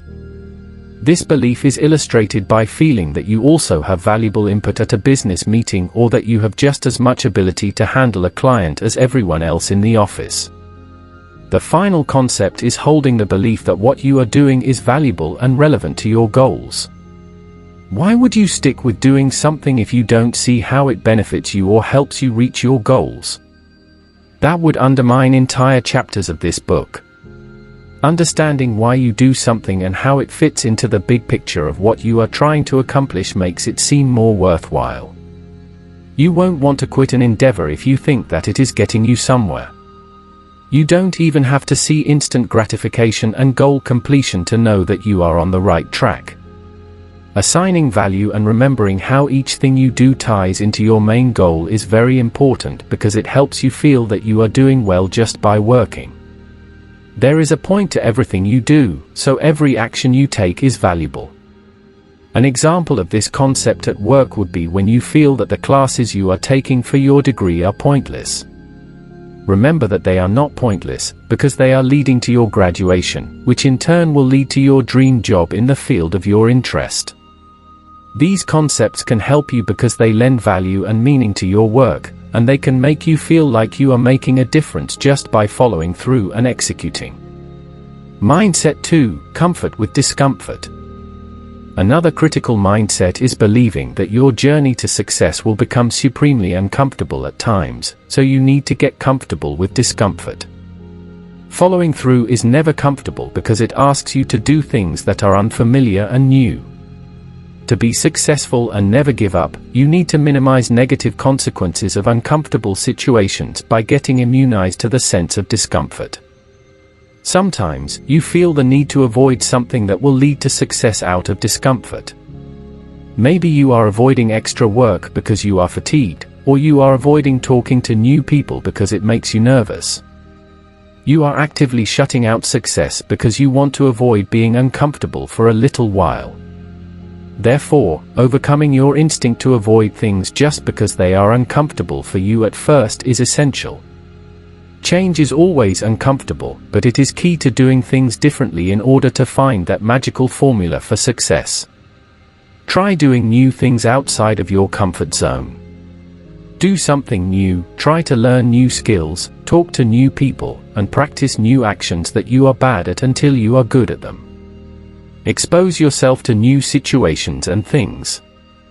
The unfamiliarity will feel very uncomfortable, but you will not be able to expand your horizons and achieve success any other way. The more you do things that make you uncomfortable, the more comfortable you become with discomfort. You will find that discomfort is a temporary emotion that leaves with exposure to the situation. The benefits of being uncomfortable far outweigh the mild and fleeting unpleasantness of the sensation. Your mind will come to stop fearing discomfort so much when it realizes that discomfort does not actually hurt you. Meanwhile, staying comfortable by only doing what you know is a bad idea. It is the recipe for complacency and for staying static. You will not make any changes if you do what you always do. Don't ever give up on things just because they call for some change and discomfort. Discomfort is merely your fear instinct at play and does not actually hurt you, so getting comfortable with it is a good idea. You can choose to stay home and not meet new people, or you can choose to go out and make valuable connections that will help you reach your goals. You can choose to never learn a new language, or you can choose to learn it and find a wealth of new business opportunities, such as fun jobs overseas or well-paying jobs in translation. By repeatedly going to language classes and talking to new people, you will become conditioned to the sensation of going out of your comfort zone. Thus, you will become comfortable with being uncomfortable. Then you will stop fearing discomfort and you will open yourself up to some positive changes in your life. Just push yourself consistently every day and try new things to expand the edges of your comfort zone and make your life what you dream about. Mindset 3. Allow learning. This mindset entails developing the viewpoint that following through and finishing equals learning and evaluating yourself. You are essentially testing and scoring yourself based on your progress. Giving up is an automatic failure. When you finish something, on the other hand, you ace the test. You get to see how you do and you get to evaluate your performance. You also gain a lot of valuable skills and information that can help form your success and enable you to try again with better success should you ever fail at something. You only learn certain things if you see them through to the end. You are in a constant state of seeking information and knowledge, which you can only gain when you complete a project in its entirety. Otherwise, you don't catch the full glimpse of how things work. You get to learn about what it takes to finish something and what you are made of if you follow through. If you don't follow through, then you don't learn all that you have to do and you don't learn anything about yourself except that you are lazy or afraid or a failure. You can also teach yourself what doesn't work. If you follow through to the end and still don't succeed, you can evaluate your work and see where you went wrong. Then you can avoid that issue in the future. You can become more successful in the future as a result. View life as a series of lessons that you can use for future betterment. Viewing your endeavors as quests for knowledge can make challenges seem less daunting. It takes the fear out of failing because you still gain knowledge. You will be less inclined to just give up when faced with a challenge because you instead want to learn how to work around the challenge. You want to see what happens when you try something to overcome the challenge. You will gain no knowledge if you don't follow through, so you have to have the mindset to leap over challenges more fearlessly. One way to adopt this mindset is to ask yourself, what can I learn from this? That breeds a thirst for knowledge, which can be infinitely more motivating than any other mindset. You get curious and you want to see what the finish line looks like. You want to gain the experience that your endeavor can give you, so you go after follow through in order to get that experience. Mindset 4. Distress. Stress affects how much willpower and self-control you have. You may not be consciously aware, but think about how little you can get done if you're stressed out or anxious. Even more so if you're simply tired and fatigued. Your working spirit is more delicate than you might imagine, which is why it's important to protect it and distress. An Australian study showed that students who were stressed because of their exams neglected healthy habits like maintaining a proper diet, getting enough sleep, and exercising. They also smoked more, consumed more caffeine, struggled with controlling their emotions, and paid less attention to household chores, self-care habits, commitments, and spending. It's easy to conclude the following: if you fail to take care of your mental health, your discipline and willpower quickly deteriorate. Prevent this situation by introducing stress-reducing habits in your life. Each day, spend at least 30 minutes doing relaxing activities. Meet with friends. Read a book. Listen to music. Meditate. Exercise. Cuddle. Take a walk in the woods. Whatever works for you to unwind and turn your brain off. It's important to relax when you can and overall be aware of your affect, the psychological term for the emotions you are feeling and overall temperament. Why? Because negative affect is among the most important triggers of self-control failure. For instance, depressed people desire specific things that bring immediate gratification and procrastinate or avoid any activity that involves effort. Emotional distress causes a behavioral shift toward immediate improvements in mood, and so people make poor decisions. This gets even worse when you realize that projection bias occurs every day without our conscious knowledge. Projection bias is when people falsely project their current feelings onto their future feelings. If you feel depressed, stressed, and tired, you imagine you'll feel that way next time you want to follow through and finish something. Of course, there's no correlation, but people routinely fail to see that there is no solid connection between these feelings. For example, people condemn junk food when they aren't hungry without realizing how much they want those delicious cookies once they are hungry. When you plan your diet, you are probably calm and in a mood to make drastic changes. You can also see projection bias as overenthusiasm, that your current feelings are how you will feel about something forever. Point being, don't underestimate the impact of stress on your ability to follow through. Takeaways. Following through is 100% mental, which means it's probably a good idea to talk about the mindsets you attempt to embody. Mindset 1, it's all worthwhile. If you feel that your hard work will get you somewhere, you belong and are as good as anyone else, and you feel impact toward your overall goals, execution is easier to stick with. Mindset 2, become comfortable with discomfort. Everything you want to do will have elements of discomfort, unless you just want to watch television all day by yourself. Thus, becoming used to this feeling allows you to tackle what you want without fear. Mindset 3, without following through, there is no learning. Only when you finish something can you evaluate yourself and correct your errors. Embody an information gathering mindset. Mindset 4, the detrimental power of stress and anxiety can't be overstated. Even being in a poor mood is dangerous to your productivity and follow through. Be aware and take proactive measures to modulate your stress levels. Chapter 5, the science of smashing procrastination. Procrastination is a huge problem in following through. How can you approach it effectively? Madeline has a big project coming up soon. Her deadline is in a week. She knows that to meet this deadline, she has to complete 15 pages of code a day. But when it comes down to it, she just cannot work. So she puts it off, planning to write 30 the next day to make up for lost progress. Then she can't write 30 pages, so she puts it off and now has to write 45. Now she is right on her deadline with almost no code written. She pulls an all-nighter and sends in a code that is rife with errors. She ran into many challenges with this code that she did not have time to solve because she was so far behind in work.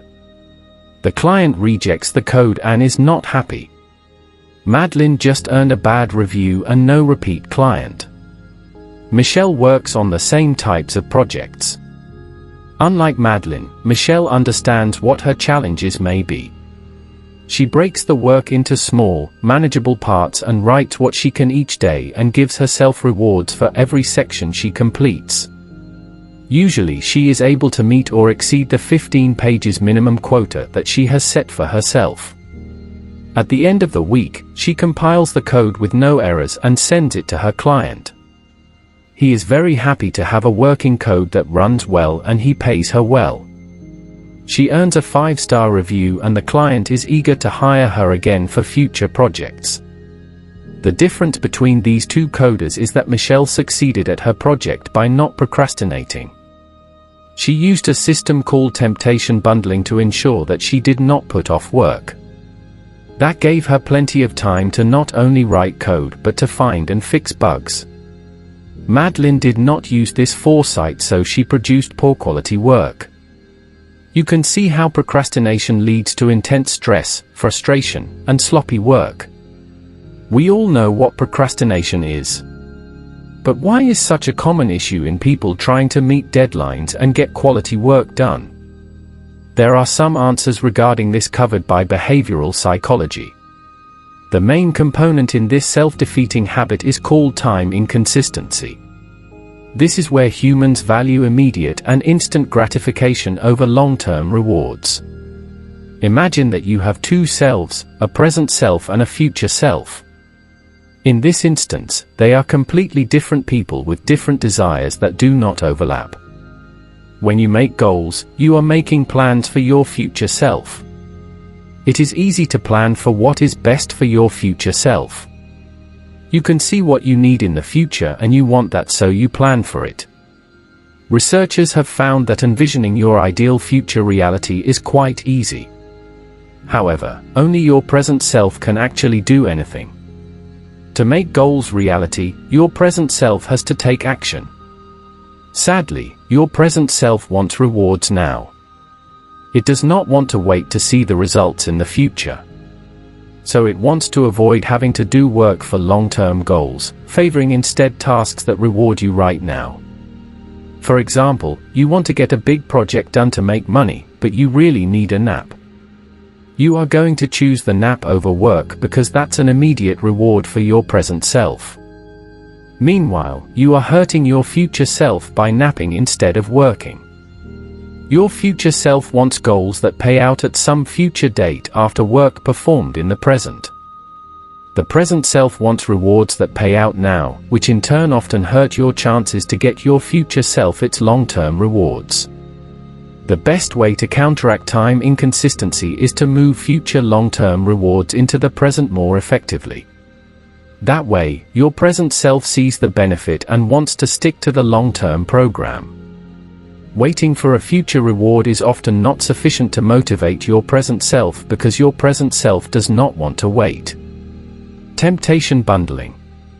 Temptation bundling is an excellent and efficient way to kill procrastination and increase productivity by combining present and future selves and their conflicting needs.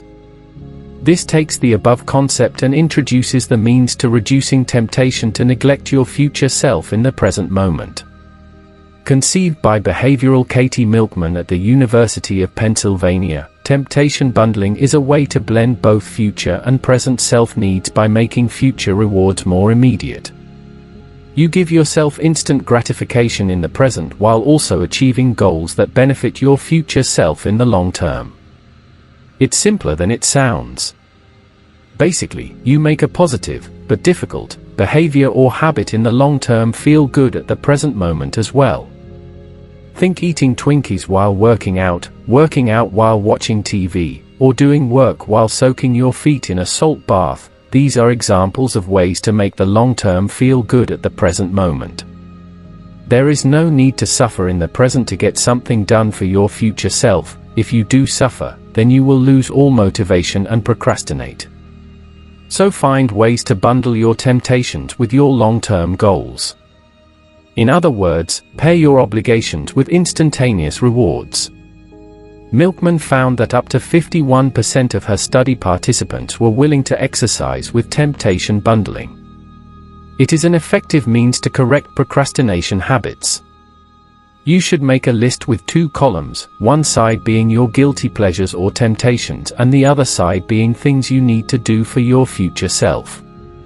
Then figure out creative ways to link the 2 conflicting columns in harmony. Suppose you like chocolate, surfing, soccer, and running. But work, homework, and piano lessons stand in your way. How might you combine things to make the unpleasurable more tolerable? Small, easy increments.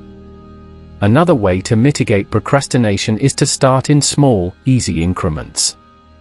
Really, you want to break tasks down into minuscule, microscopic components.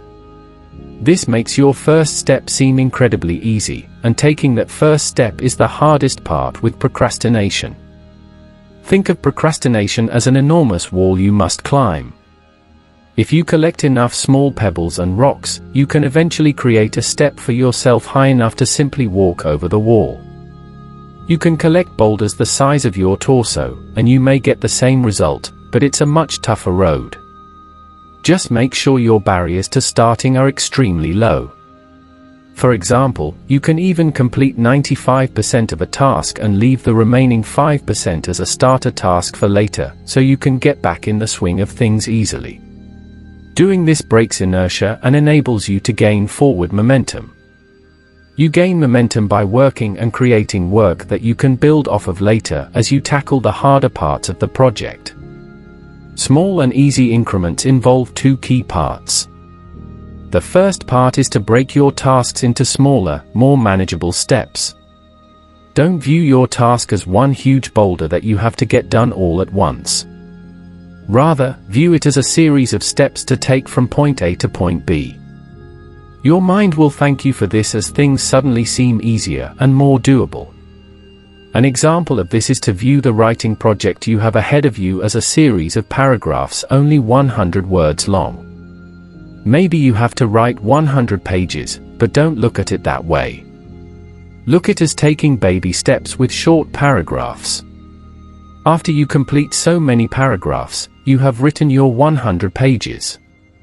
Small tasks build up rapidly, especially when you are not procrastinating, so create tiny, mentally palatable steps that you can take to build something monumental and reach your ultimate goal. A book is composed of words, after all. The second part is to start with the easiest tasks first. This may seem counterintuitive. Why would you leave all the hard stuff for later? Remember that procrastination is about making the first step as easy as possible.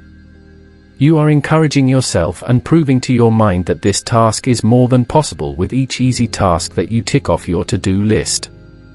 By the time you reach the harder tasks, they will seem more attainable and surmountable to your mind since your mind has already done a lot of work. Inertia is the force that builds as you are at rest. On the other hand, momentum is the drive to keep moving forward until you get everything done.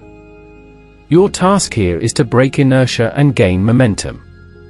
Small and easy increments accomplish that because nothing else will get you moving more quickly. Back to the writing example, consider how you can do the easy parts, such as the outline and the research notes. Write the parts that take the least effort first. Get the bulk of it done, the easy and simple things that are not hard but that take up a lot of time. Leave the hardest 5% of the writing for last for when you have momentum. You will not feel so frustrated and overwhelmed, and thus you will not consider this writing task a huge sacrifice that taxes your present self. You will accomplish it and not suffer, which offers some pleasure to your present self. Consider risks. A final tactic is to consider what may go wrong. Being hypervigilant about what may go wrong is a tactic employed by highly successful and productive people like Bill Gates. Jim Collins explores this tactic in his book Great by Choice. Referring to this as productive paranoia, he discusses how people like Bill Gates were constantly paranoid about what may go wrong. By always planning for the worst and trying to avoid the worst, these people actually ended up working extremely hard. They were always focused on their projects just to avoid the worst possible scenarios. As a result, fear motivated them and kept them from procrastination. Be paranoid and start to question what could go wrong. Think about making contingency plans and working to avoid certain challenges or problems. Thinking about what can go wrong can serve to make you work to avoid things going wrong. As a result, you become more productive just because you are afraid and hypervigilant at the moment. Be sure to ask yourself how you might lose out if you delay taking action at this moment. The opportunity may go to someone more proactive. Your opportunity may even simply go away, since many things are time sensitive. Consider how disastrous it could be to your success. The fear of losing out will motivate you. Sure, fear is not a pleasant motivator. But if it works, why not use it? Knowing that you are in danger of some kind kicks you into overdrive. Procrastination comes from boredom, complacency, and safety, so stripping those feelings away can leave you paranoid and eager to avoid bad consequences. Of course, fear is not a fun motivator, so only use this tactic in small, safe doses. Doing it too much can really drain you and stress you out.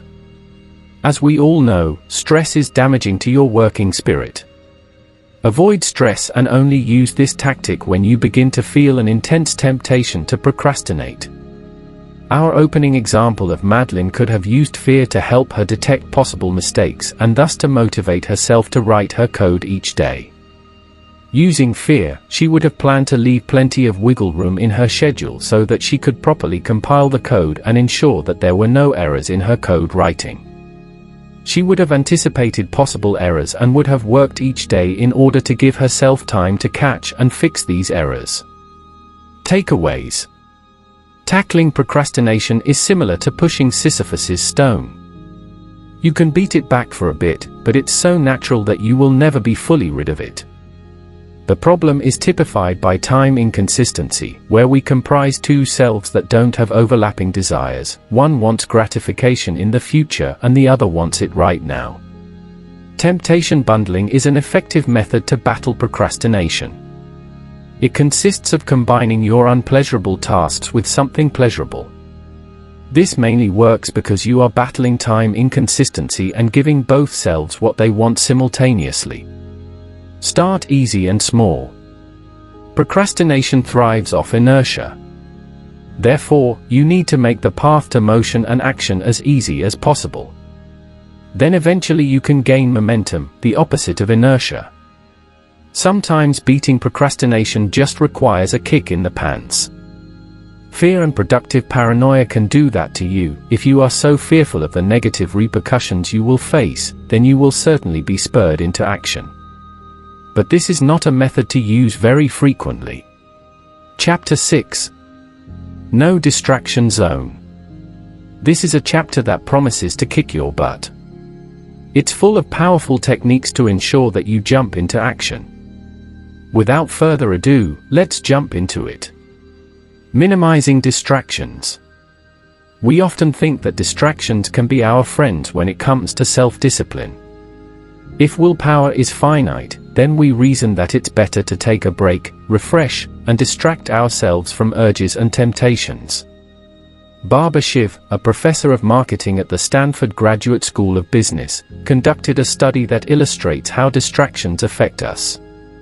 Shiv distracted one group of participants by asking them to remember a phone number and then asked all the study participants to choose either chocolate cake or fruit.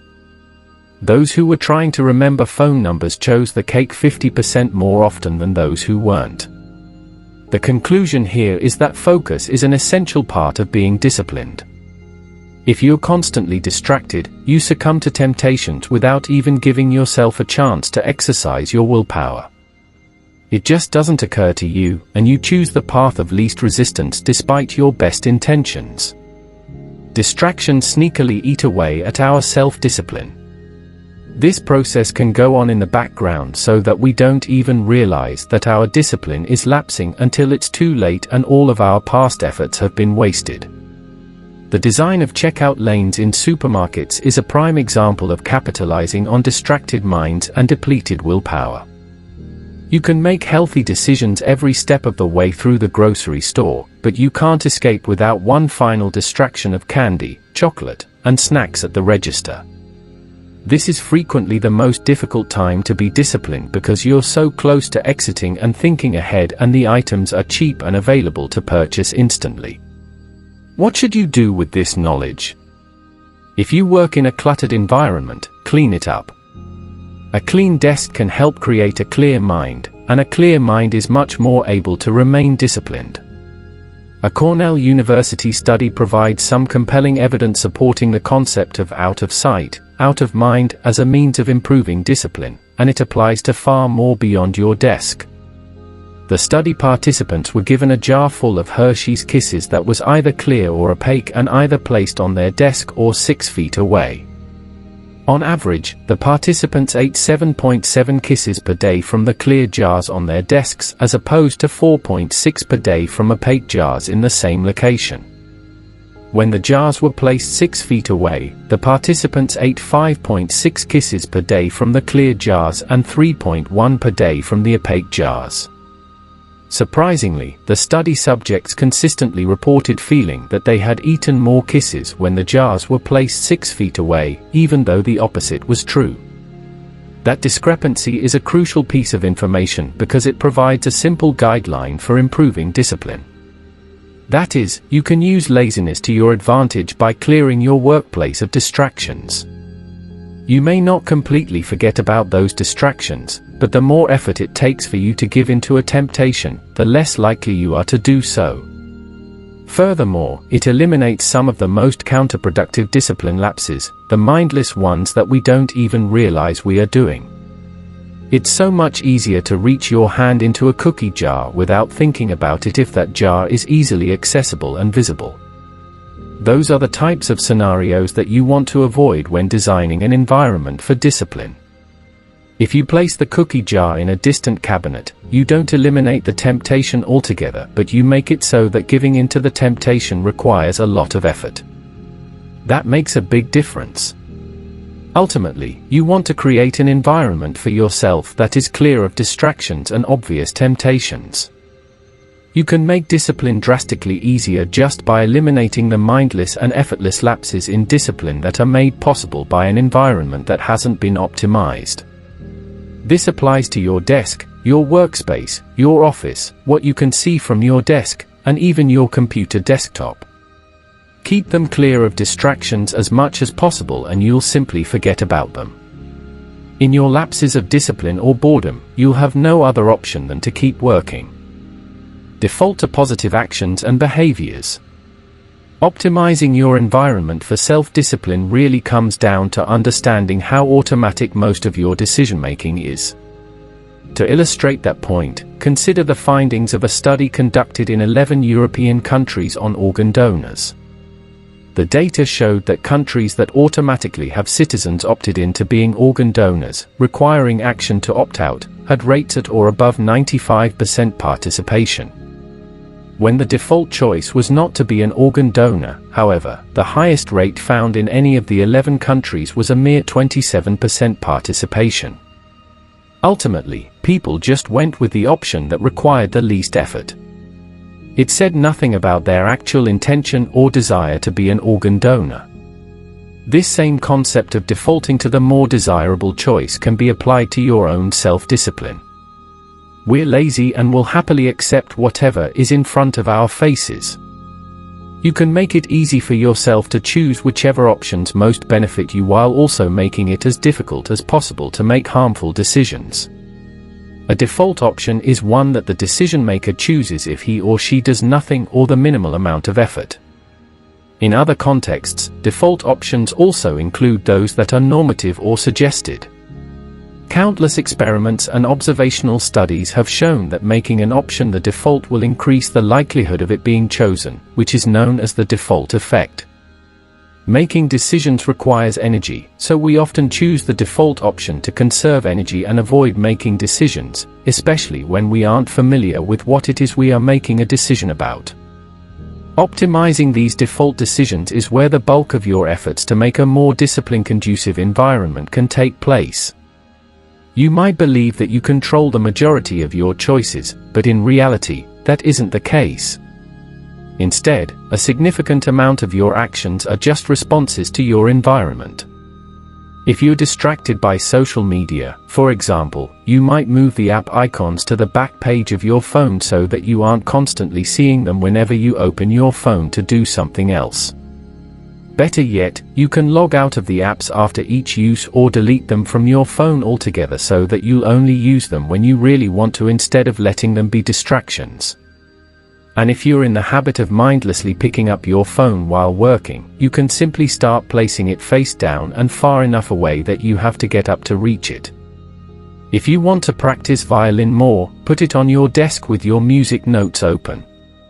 If you want to floss your teeth more, keep floss in your backpack, in your bathroom, on your nightstand, and on your sofa. There is a seemingly endless number of examples of how you can utilize the default effect to become more disciplined with very little use of willpower itself. Another one is that leaving potato chips and cookies out on the kitchen counter will make it your default choice to eat those things whenever you walk to the kitchen feeling even the slightest bit hungry. Hiding those, or not buying them at all, and replacing those unhealthy snacks with fruit will instantly increase the probability that you eat fruit and that you avoid the unhealthy snacks. Want to exercise more? Put a pull-up bar in your bathroom doorway. If you keep sugary sodas and juices in your refrigerator, you're making it your default choice to drink them whenever you are thirsty and open the fridge. But if you don't have those options, you increase the likelihood that you'll drink water or make tea. Want to take more vitamins? Put them right next to your toothbrush for easier access. If you sit in an office all day and have back problems, then you might benefit from standing up and walking frequently throughout the day. You can make this your default option by drinking water constantly so that you are forced to get up to go to the bathroom. Or perhaps you could schedule alarms on your phone and place it somewhere out of reach so that you have to stand up to turn off the alarm whenever it goes off. The whole point of this is that you can save your willpower and your energy by making positive changes to your environment. The two biggest facets of environmental change are reducing clutter and distractions and optimizing choices based on the default effect. If you reduce distractions from your environment, you'll clear your mind, which in turn increases focus, efficiency, and productivity. Furthermore, you can use your dopamine reward system to your advantage by reinforcing your own good habits while also cutting back on mindless pursuits of small pleasures. Finally, you can make it so the path with the least effort leads to the choices you desire and benefit from. These all make it so you can sidestep actually using discipline and to save it for your bigger daily challenges. After all, why exercise willpower when you don't need to if you can plan around it? Attention residue. Sometimes focusing on work can be difficult, and you find yourself wondering just why it's so hard to stay on track and ignore shiny objects. Luckily, there is an explanation for this.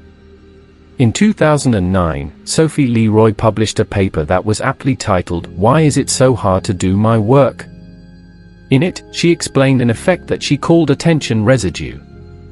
Leroy noted that other researchers had studied the effect of multitasking on performance, but that in the modern work environment, once you reached a high enough level, it was more common to find people working on multiple projects sequentially. Going from one meeting to the next, starting to work on one project and soon after having to transition to another is just part of life in organizations, Leroy explains. This is essentially the modern version of multitasking, working on projects in short bursts and switching between them, not necessarily doing them all at once. People may not actually be working on multiple tasks at the same time, but it's nearly as bad to keep switching between them in relatively quick succession. For all intents and purposes, this is multitasking. The problem identified by this research is that you cannot switch seamlessly between tasks without a delay of sorts. When you switch from task A to task B, your attention doesn't immediately follow. A residue of your attention remains stuck thinking about the original task. This becomes worse and the residue becomes especially thick if your work on task A was unbounded and of low intensity before you switched, but even if you finish task A before moving on, your attention remains divided for a while. Leroy's tests forced people to switch between different tasks in a laboratory setting. In one of these experiments, she started the subjects working on a set of word puzzles. In one of the trials, she would interrupt their work and force them to move on to a new and challenging task, for example, reading resumes and making hypothetical hiring decisions. In other trials, she let the subjects finish the puzzles before giving them the next task. While the participants were switching between puzzling and hiring, Leroy would play a quick lexical decision game. This was so she could quantify the amount of leftover residue from the first task. The results were clear. People experiencing attention residue after switching tasks are likely to demonstrate poor performance on that next task, and the more intense the residue, the worse the performance. This doesn't seem too far of a stretch when you think about it. We've all experienced that frantic moment when we're doing too many things at once and suddenly find ourselves unable to do any at all.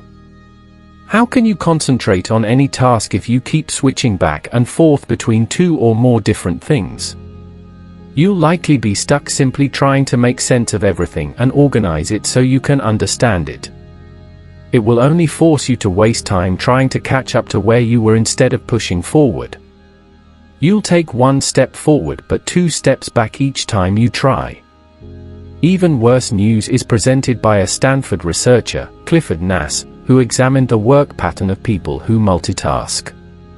The researchers split their subjects into 2 groups, those who regularly do a lot of media multitasking and those who don't.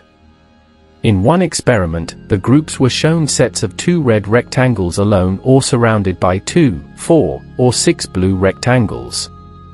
Each configuration was flashed twice, and the participants had to determine whether the 2 red rectangles in the second frame differed from the first. It sounds simple enough, just ignore the blue rectangles and see if the red ones change. In fact, it was quite simple, and those who didn't often multitask had no trouble doing this. However, the high multitaskers performed terribly as they were constantly distracted by the irrelevant blue images.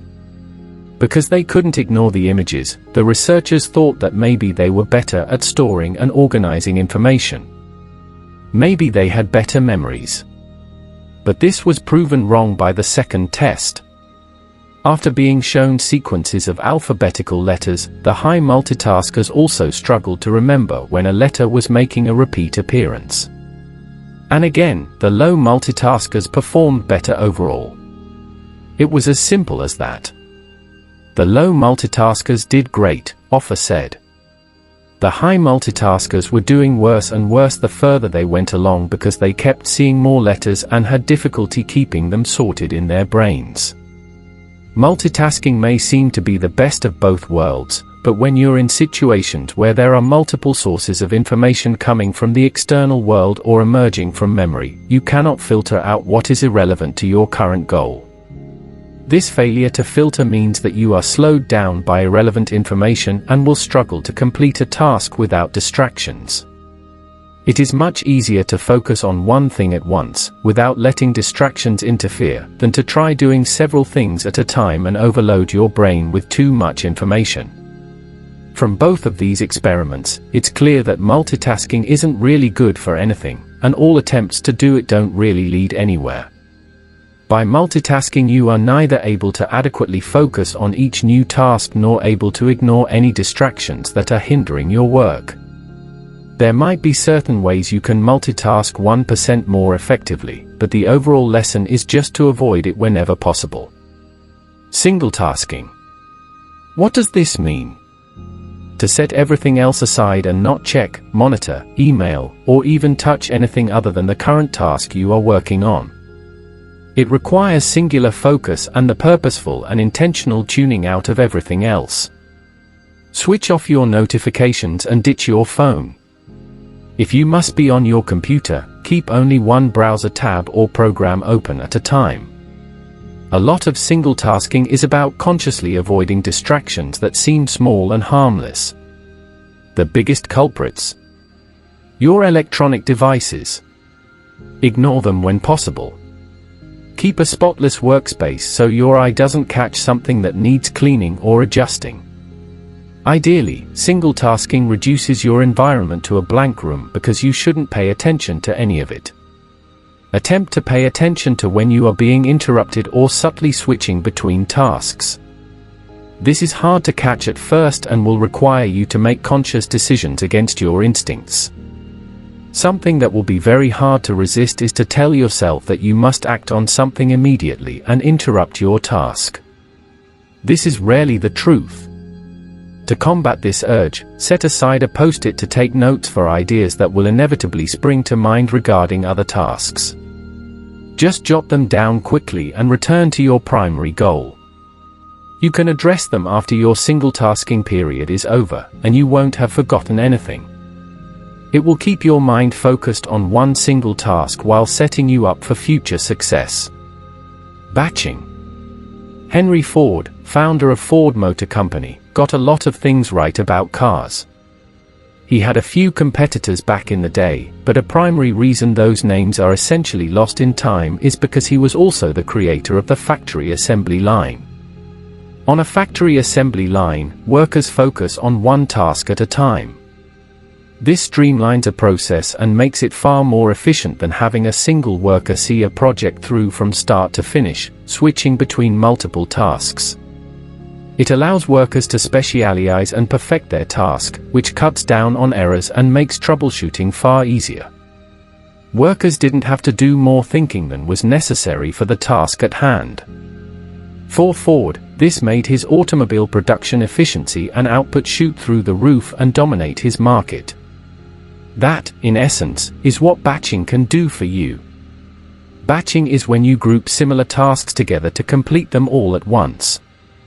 Ford's assembly line was essentially 100% batching because his workers only performed one task incredibly efficiently. Let's take a common example we can all relate to: checking email. If you have any sort of online presence or job, you probably have a steady stream of emails trickling, or gushing, into your inbox every hour. Constantly checking your email is an extremely inefficient use of time. It interrupts other tasks and scatters your focus whenever you receive a new email. Many of us drop what we're doing to take care of something from an email. Then we have to start the original task over again because our flow and momentum has been interrupted. Batching emails will considerably improve your productivity. An example of this would be to only check your emails at the top of every 2 hours and purposely ignore or block your inbox notifications. At first it might be difficult, but limiting how often you check email in this way allows you to focus on your tasks without constantly being distracted and having to reacclimatize yourself. Perhaps more importantly, it teaches the lesson that saying no to some tasks is just as important as saying yes to the correct ones. Batching teaches the art of purposeful, deliberate ignorance so you can focus on other tasks. Switching from task to task is a large mental burden because you are essentially stopping and starting from zero numerous times throughout the day. It takes a lot of energy to switch from task to task, and there are usually a few wasted minutes just regaining your bearings and figuring out the status of the task you were working on. Of course, these kinds of interruptions only lead to achieving just a portion of what you can and want to. In the example of checking email, batching allows you to stay in a mindset of reading and composing email with all its associated skills, tasks, and reminders. Email is a distinctly different mindset and way of thinking than designing a new graphic for an advertising campaign. Staying in the same mindset pays huge dividends. Batching allows you to save your mental energy for the tasks themselves and not waste your energy on the process of switching back and forth between them. What else can you batch? You can schedule all your meetings in one afternoon so you will have a free, uninterrupted morning to work. You can plan to do everything that requires computer access in the morning and even batch parts of tasks such as the parts that require you to make phone calls. You can also batch your distractions. This isn't to distract and amuse yourself more efficiently, it's to make sure that you are conserving your energy and allowing your focus time to be exactly that, focused. How can you batch distractions? For example, if you're burned out on a particular task, you might want to take a little social media break. By all means, take it. However, allot just a bit more time to check all of your accounts, ESPN, Refinery29, and whatever other distractions you occupy yourself with. Grab a new cup of coffee, take a brisk walk around the office, and say hello to your neighbor. Get it all out of your system so that when you're back to work, you can have a solid and fixed block of time in which to focus. After all, if there is nothing new on your Facebook page, you will probably feel less compelled to check it. Once you knock yourself out doing all these distracting activities within the allotted time, you can switch to productive work for the rest of your hour. The more you divide your attention among different activities, the less productive you'll be. However, if you begin doing something similar to the previous activity, you'll find it's much easier to get going because your mind is already geared toward doing a certain kind of task. Do all the similar tasks together, one after the other, and then move on to the next batch of similar or related activities. Effective batching can skyrocket your productivity no matter the context. To-do list. Everyone knows the value of the to-do list. No doubt you've stumbled across tips elsewhere about using a to-do list to increase productivity. But everyone inherently kind of knows what they should be doing and when they need to do it by.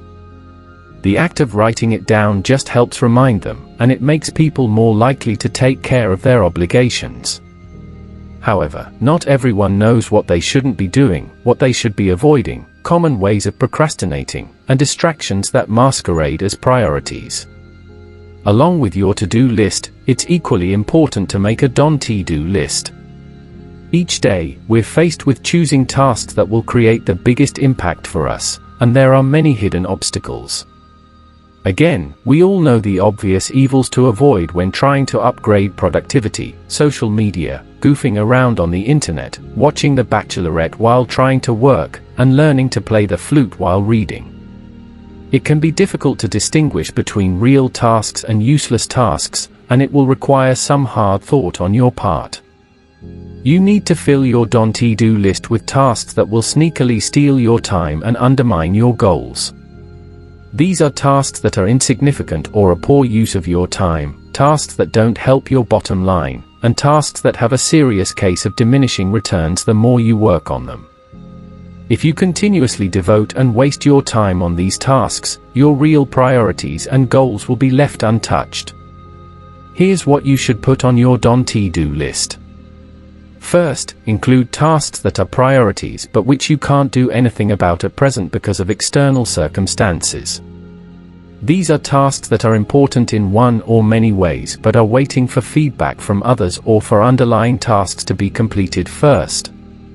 Put these on your to-do list because there is literally nothing you can do about them. Don't spend your mental energy thinking about them. They'll still be there when you hear back from those other people. Just note that you are waiting to hear back from someone else and note the date on which you need to follow up if you haven't heard back. Then push these out of your mind because they are on someone else's to-do list, not yours.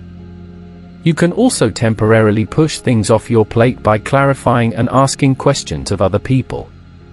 This puts the ball in their court to act, and you can take that time to catch up on other matters.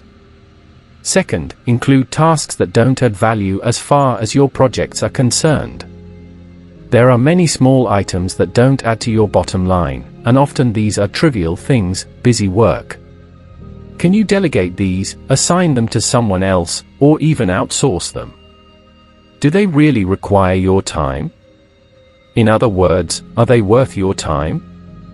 And will anyone but you notice the difference if you delegate the task to someone else?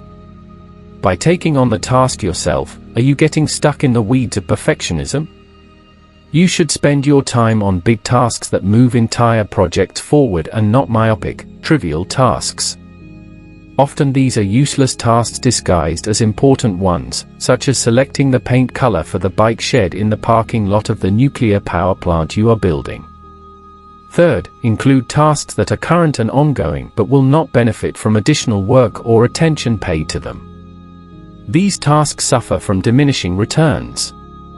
These tasks are just a waste of energy because while they can still stand to improve, and is there anything that can't, the amount of likely improvement will either not make a difference in the overall outcome or success, or will take a disproportionate amount of time and effort without making a significant dent. For all intents and purposes, these tasks should be considered done. Don't waste your time on them, and don't fall into the trap of considering them a priority.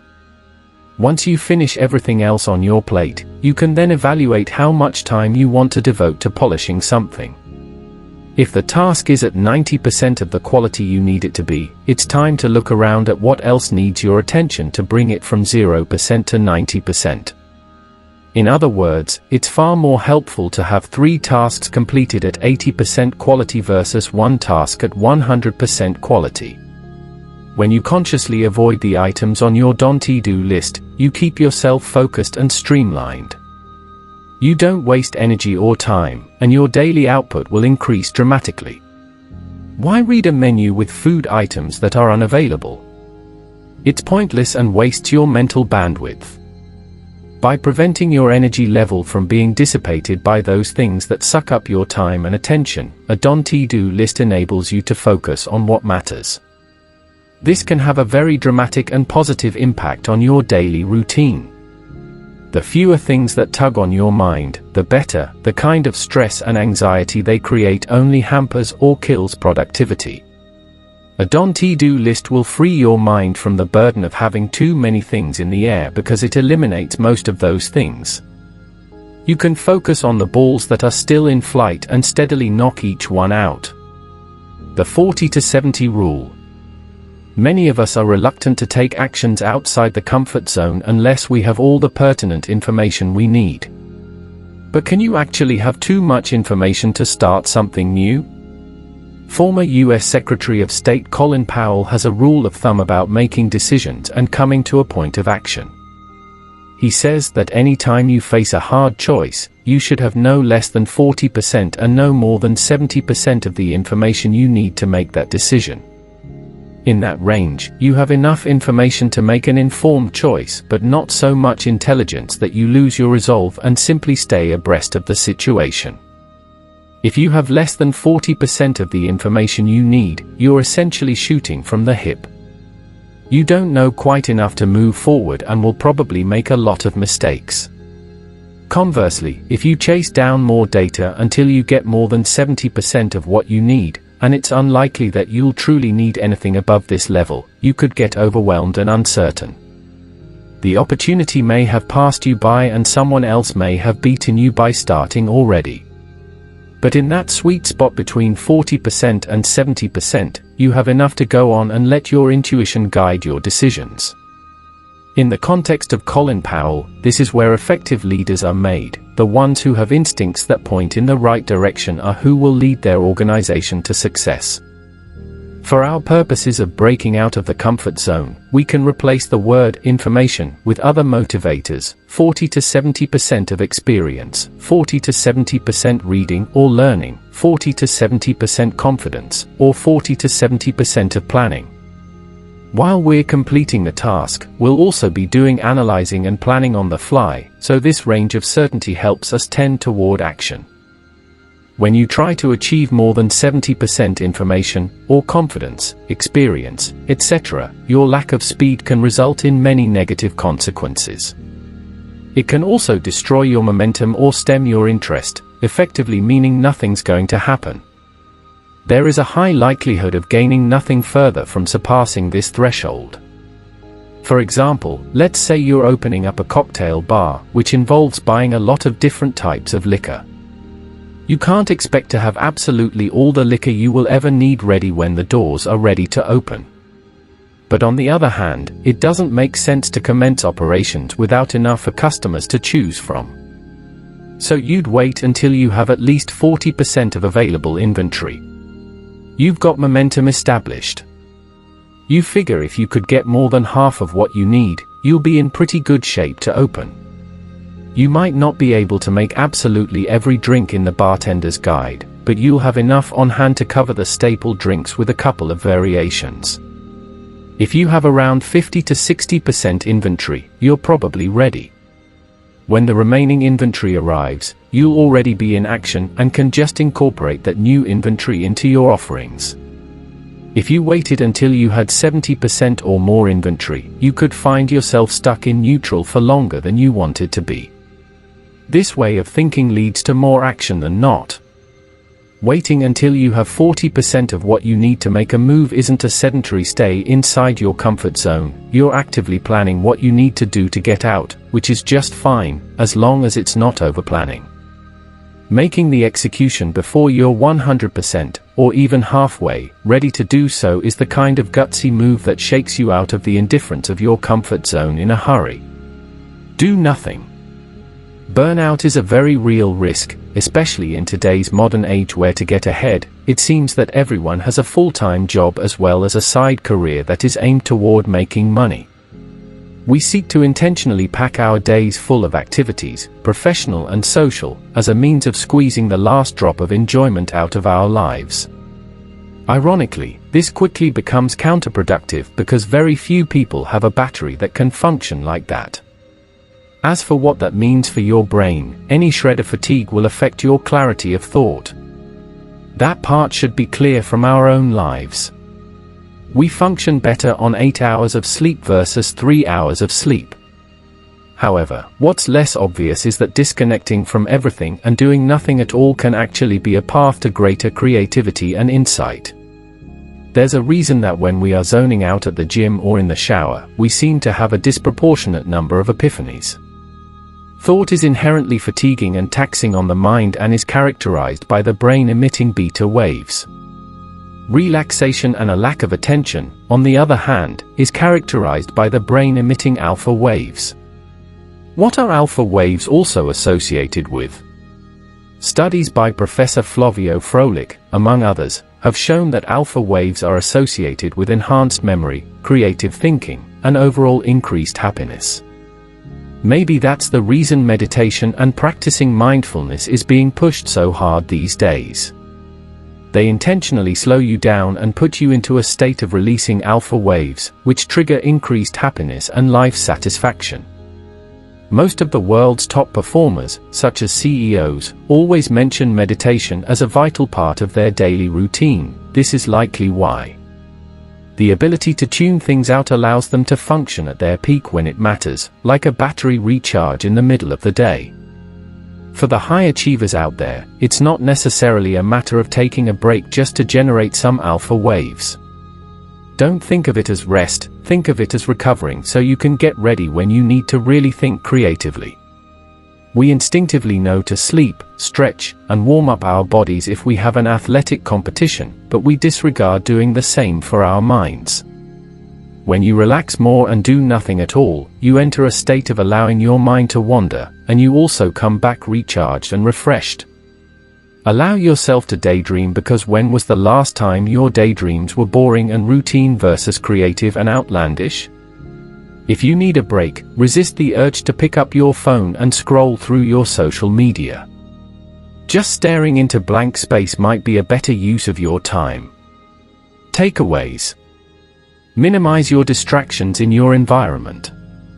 It turns out that out of sight is out of mind with distractions, so don't keep anything stimulating near your workstation, otherwise your willpower will slowly deplete itself. Create default actions wherever possible. This is where the easiest and lowest resistance path for you is the path you want the most. This is also done through curating and designing your environment for productivity. Single tasking is an important concept because it definitively proves the flaws of multitasking. When you switch from task to task, you create attention residue. This means it takes a while for you to adjust to each new task, even if you were already familiar with it.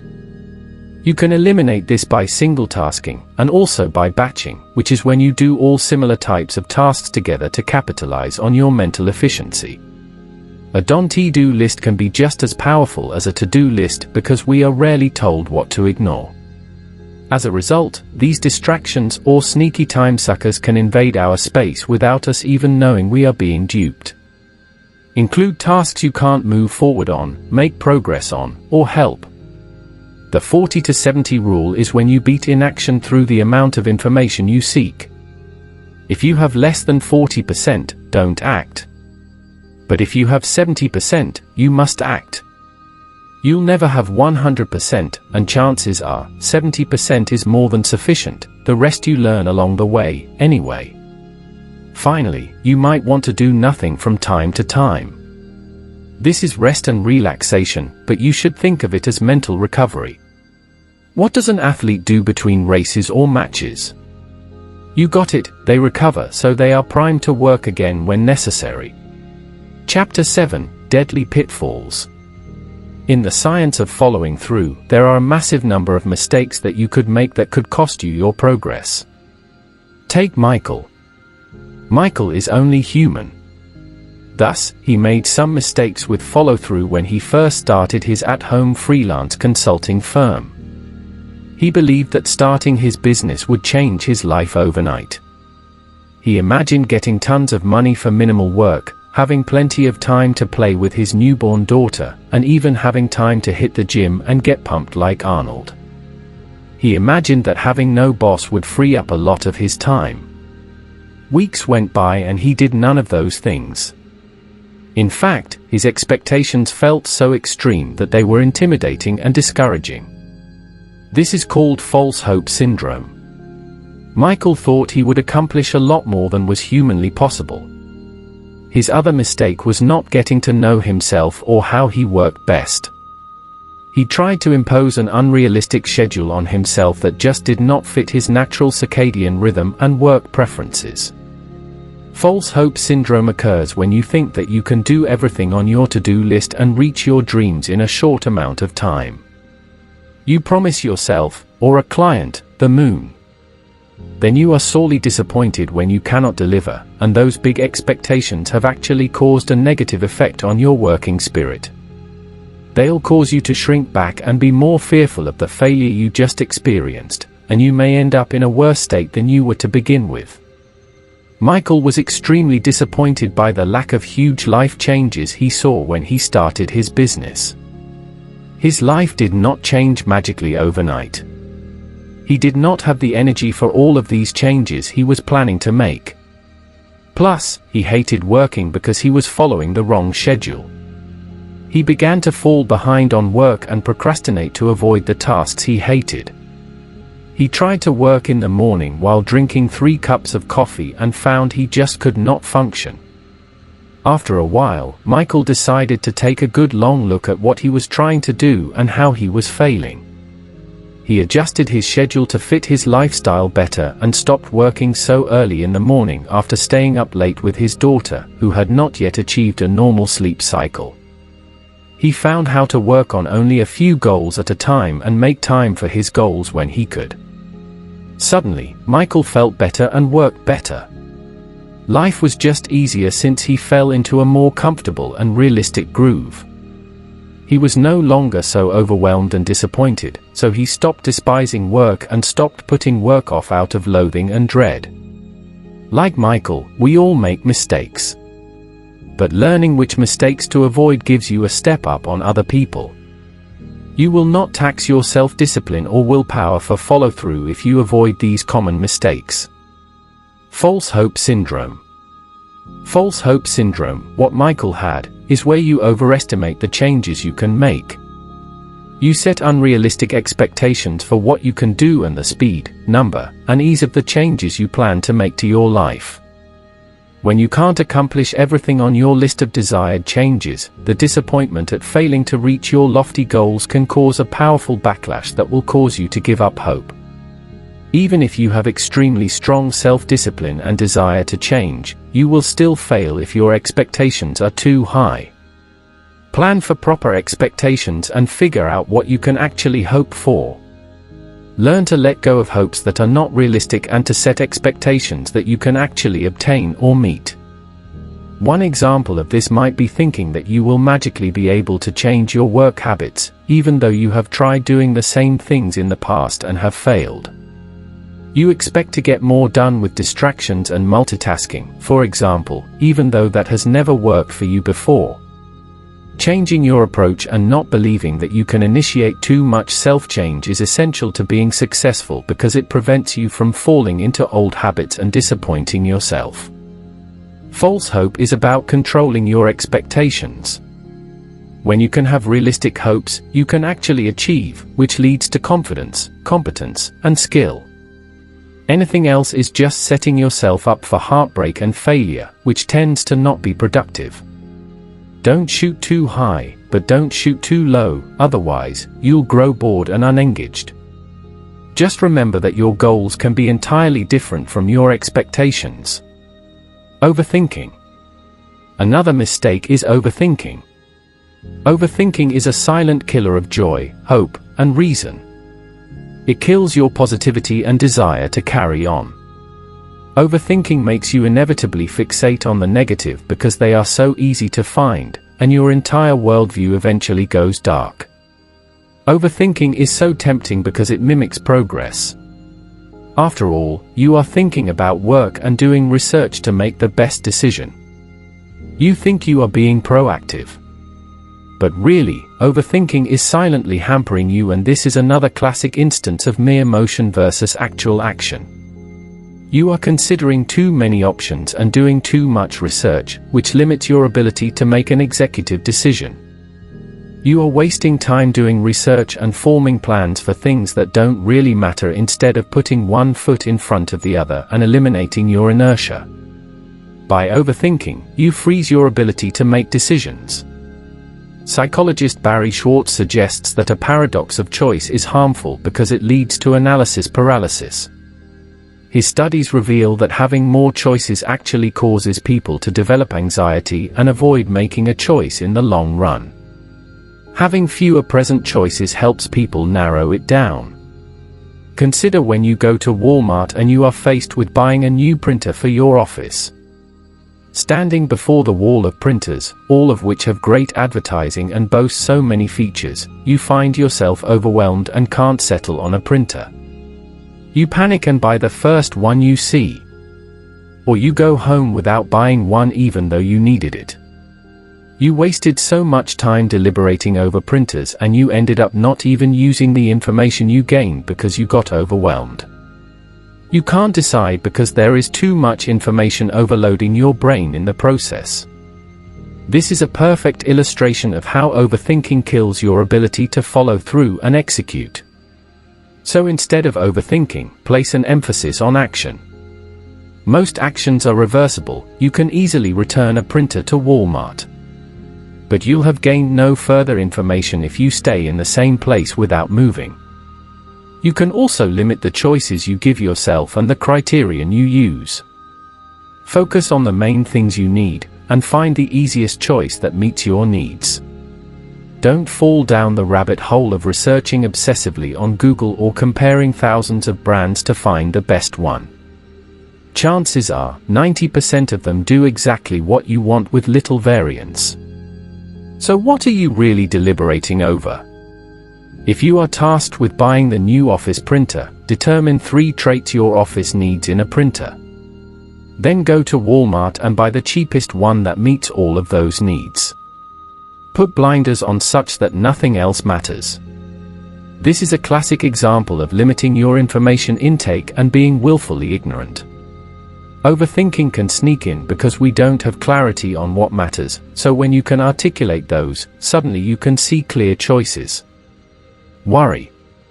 Worry is closely related to overthinking, and it is the third powerful mistake you might make in following through.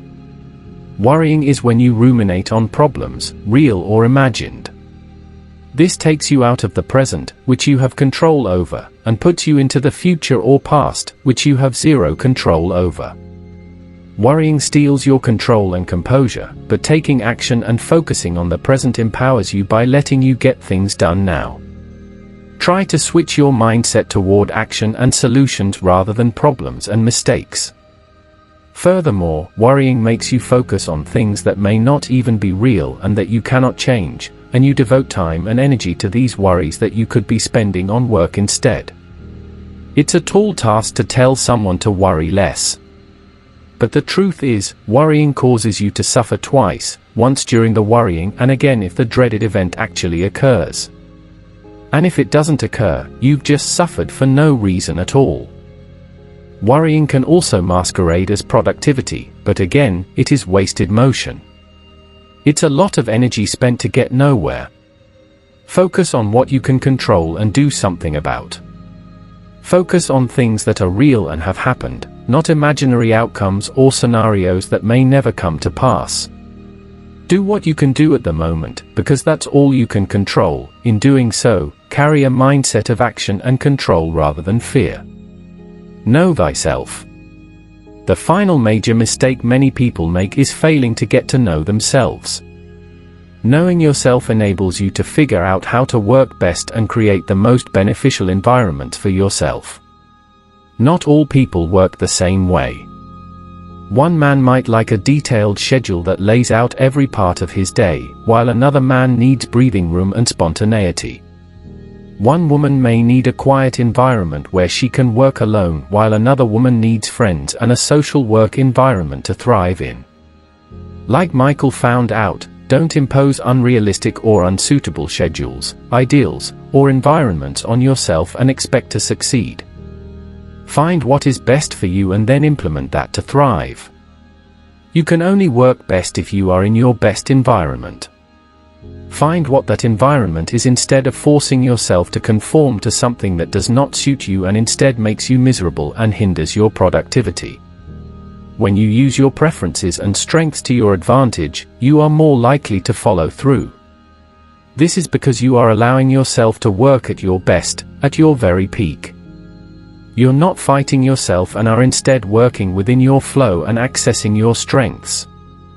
You are not making yourself miserable by following someone else's formula for success. Stop judging yourself and others for being different. We are all different. Our productivity is very fragile and requires particular care to flourish. Treat yourself to what helps you thrive if you want to follow through. Figure out what times you work best during the day. Then work during those times.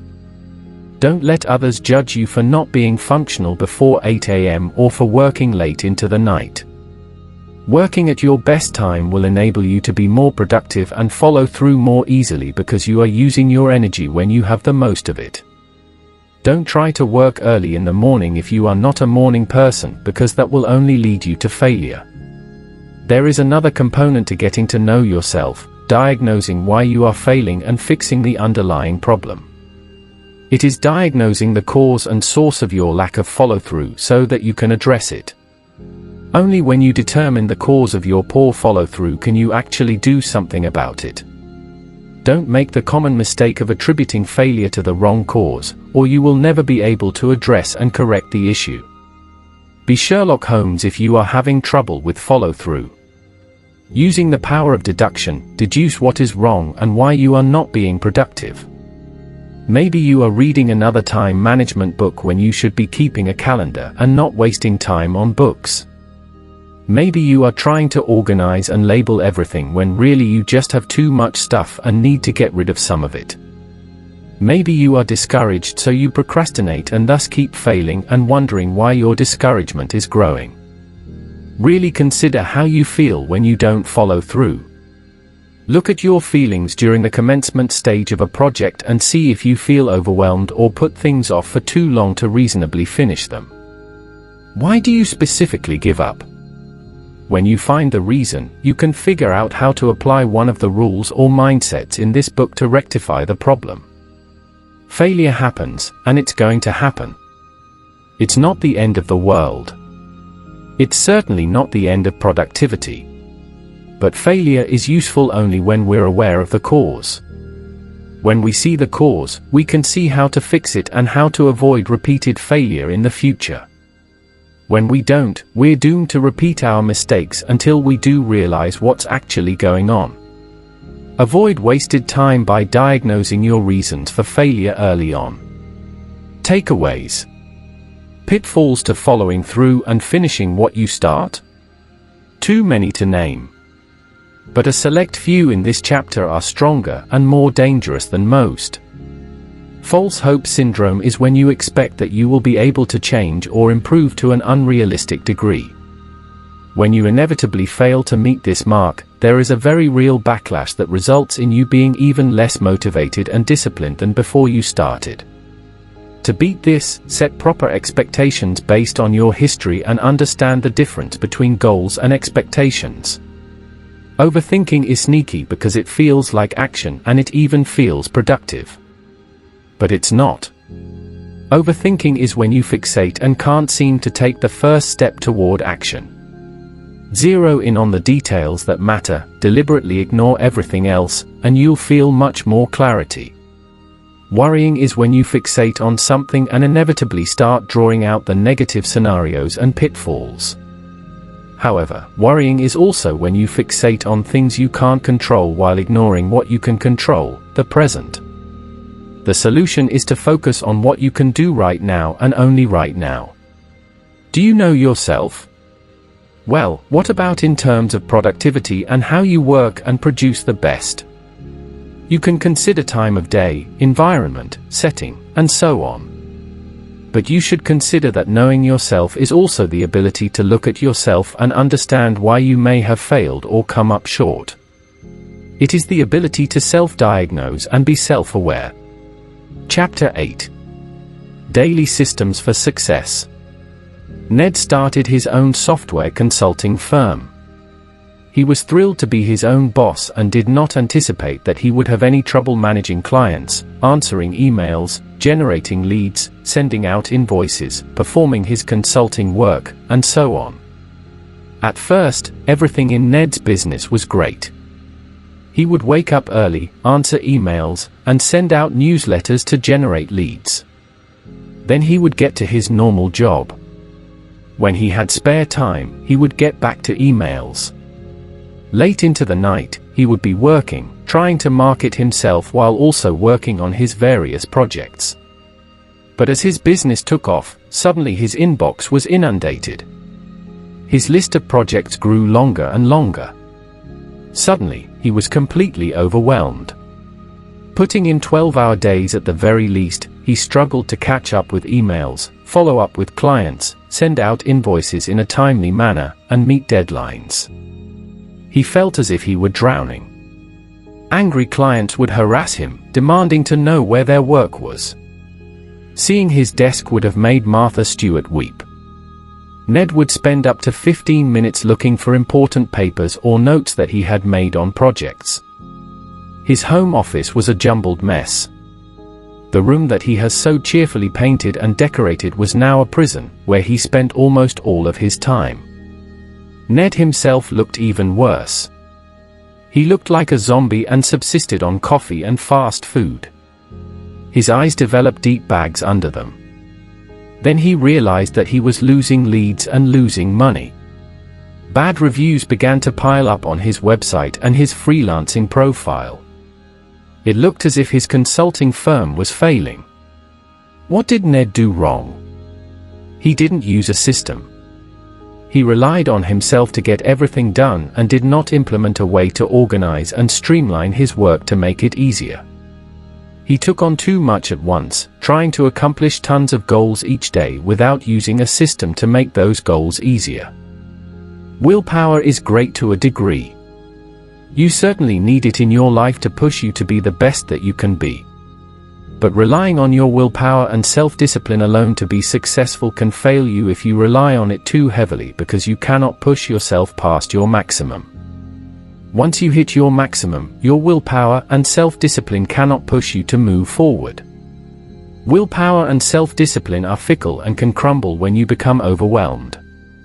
The story of Ned is a great glimpse into what happens when you try to always push yourself to do things that you need to do for success in life. Overcoming the sense of being overwhelmed and overworked is not easy. You have to create an organizational system to make your success consistent even when you're feeling glum and fatigued. Particularly in business, there will be days when the inertia is too heavy and you don't feel like performing the tasks on your to-do list. There will be tasks that you dread doing and thus can't summon the necessary willpower. And there will even be people who try to block your success, and you may not always have the strength to fight them off. That is where daily systems come into play. A system is a set of actions that you consistently perform every day in order to streamline your success and reach your goals. Unlike your self-discipline and willpower, a system organizes you and helps you perform your duties without having to push yourself. Willpower and self-discipline, on the other hand, only offer you strength to force yourself to do things. They do not give you a set way of doing things or a streamlined list of actions to complete. A system becomes routine so that you do not have to think about what you need to do, but instead you just do it. The key to a system is to work on progress and consistency in your life, as opposed to working on goals. For instance, let's go back to Ned and consider if he had used a time management system to split up tasks and make time for each task. He could have automated things so that he could have gotten all of his tasks done in a timelier manner, with less stress, disorganization, and confusion. Had Ned implemented a few simple daily systems into his approach to his business, he would have been more successful. Ned relied on his self-discipline too much. He just could not force himself to do so much work on his own. Working at maximum, he burned out and began to fail. For perspective, a goal is antithetical to a system because goals play a part in systems. Systems are simply ways to make sure you take the actions necessary to reach a goal. They are not limited to one thing at a time, as goals are. Instead, they apply to everything you must do in your endeavor. Once you complete one goal, you can move on to the next one easily by simply following your system. Systems will carry you through every single goal you set. Systems also protect you from failure even if you do not reach a goal. Say your goal for the day is to complete 1,000 words of writing for a grant proposal. You use a system to help you get some work done, but you do not reach the 1,000 word mark. That is fully acceptable because you still got some writing done. A system enables you to reach a better place, even if you do not meet your exact goal. From that better place, it is even easier to move forward and accomplish your ultimate goal later on. Every day is a chance to get closer and closer to your final goal when you have a good system in place. Ned focused on accomplishing a series of goals each day, such as generating new leads and finishing projects. He did not implement any sort of system that forced him to perform the necessary actions for his goals at a specific time each day. Had he implemented a system and structured his work, he would have been able to tackle his goals in a timely manner instead of working in chaos and exhausting himself. Then his business would have thrived as he earned new clients and pleased old ones simultaneously. Creating systems begins with having an overall goal in mind. Then you can build the scaffolding that will get you there. Keep a scoreboard. The first type of system is to keep a detailed scoreboard for yourself. The heart of this system is that you'll be far more motivated if you feel that you have the possibility to win something. You must see some type of gain to fuel interest in the project. Therefore, you want to keep score. People play at their best when they feel as if they are winning or losing, so be sure to demonstrate how you are progressing and winning. People play differently when they are keeping score. If you're not keeping score, you're just practicing. So start keeping score today to provide automatic motivation for yourself and others. Here are some things you can do to keep a scoreboard. First, track your progress. Every time you get something done, check it off of your list. Seeing your tasks checked off will give you a sense that you are actually getting something done. A big to-do list on a whiteboard mounted on the wall can help you. This is so motivating because people can visually see they are getting things done, and seeing what they complete makes them realize that the target goal is more and more possible. Another important element of this system is to celebrate small victories for you and those you are working with whenever you see a victory. The smaller the victory, the better, because it is a chance to motivate yourself and others. This also allows you to have an overall greater number of victories to feel good about and celebrate momentum with. Find every little small victory, be it scoring a new client or finding a way around an obstacle you face. Create friendly competition to boost this concept, even if you have to compete with your own past performance. Finally, always have an ultimate reward or incentive at the end of the project. When you meet the ultimate goal that you have set, reward yourself. Having some type of reward set up for when you hit your goal can give you something to look forward to, which pushes you forward even when you want to give up. Treat yourself to a spa day when you hit that mark, for example, or treat your team to a night out. This mentality is why bonuses work well to motivate workers in companies. An example of how to integrate this system into your work life is to create a list of things you wish to accomplish. When you check off an item on the list, have a small celebration, such as a pizza party for the whole team. Be sure to set incentives, such as bonuses or a day trip, at the end. For every sale, you want to mark it and celebrate it. View every day as a chance to rack up more points on your scoreboard. Time management. A time management system is essential to success for anyone. Knowing how to divvy up your time and how much time to give to each task will help you complete goals on time. Time management is essential because it really helps you get things done by your deadline, and it provides motivation to follow through on tasks.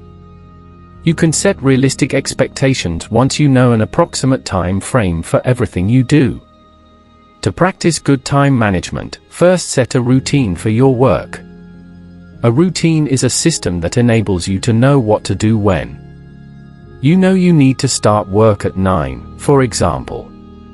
Take deadlines and other time commitments into account when setting up your routine.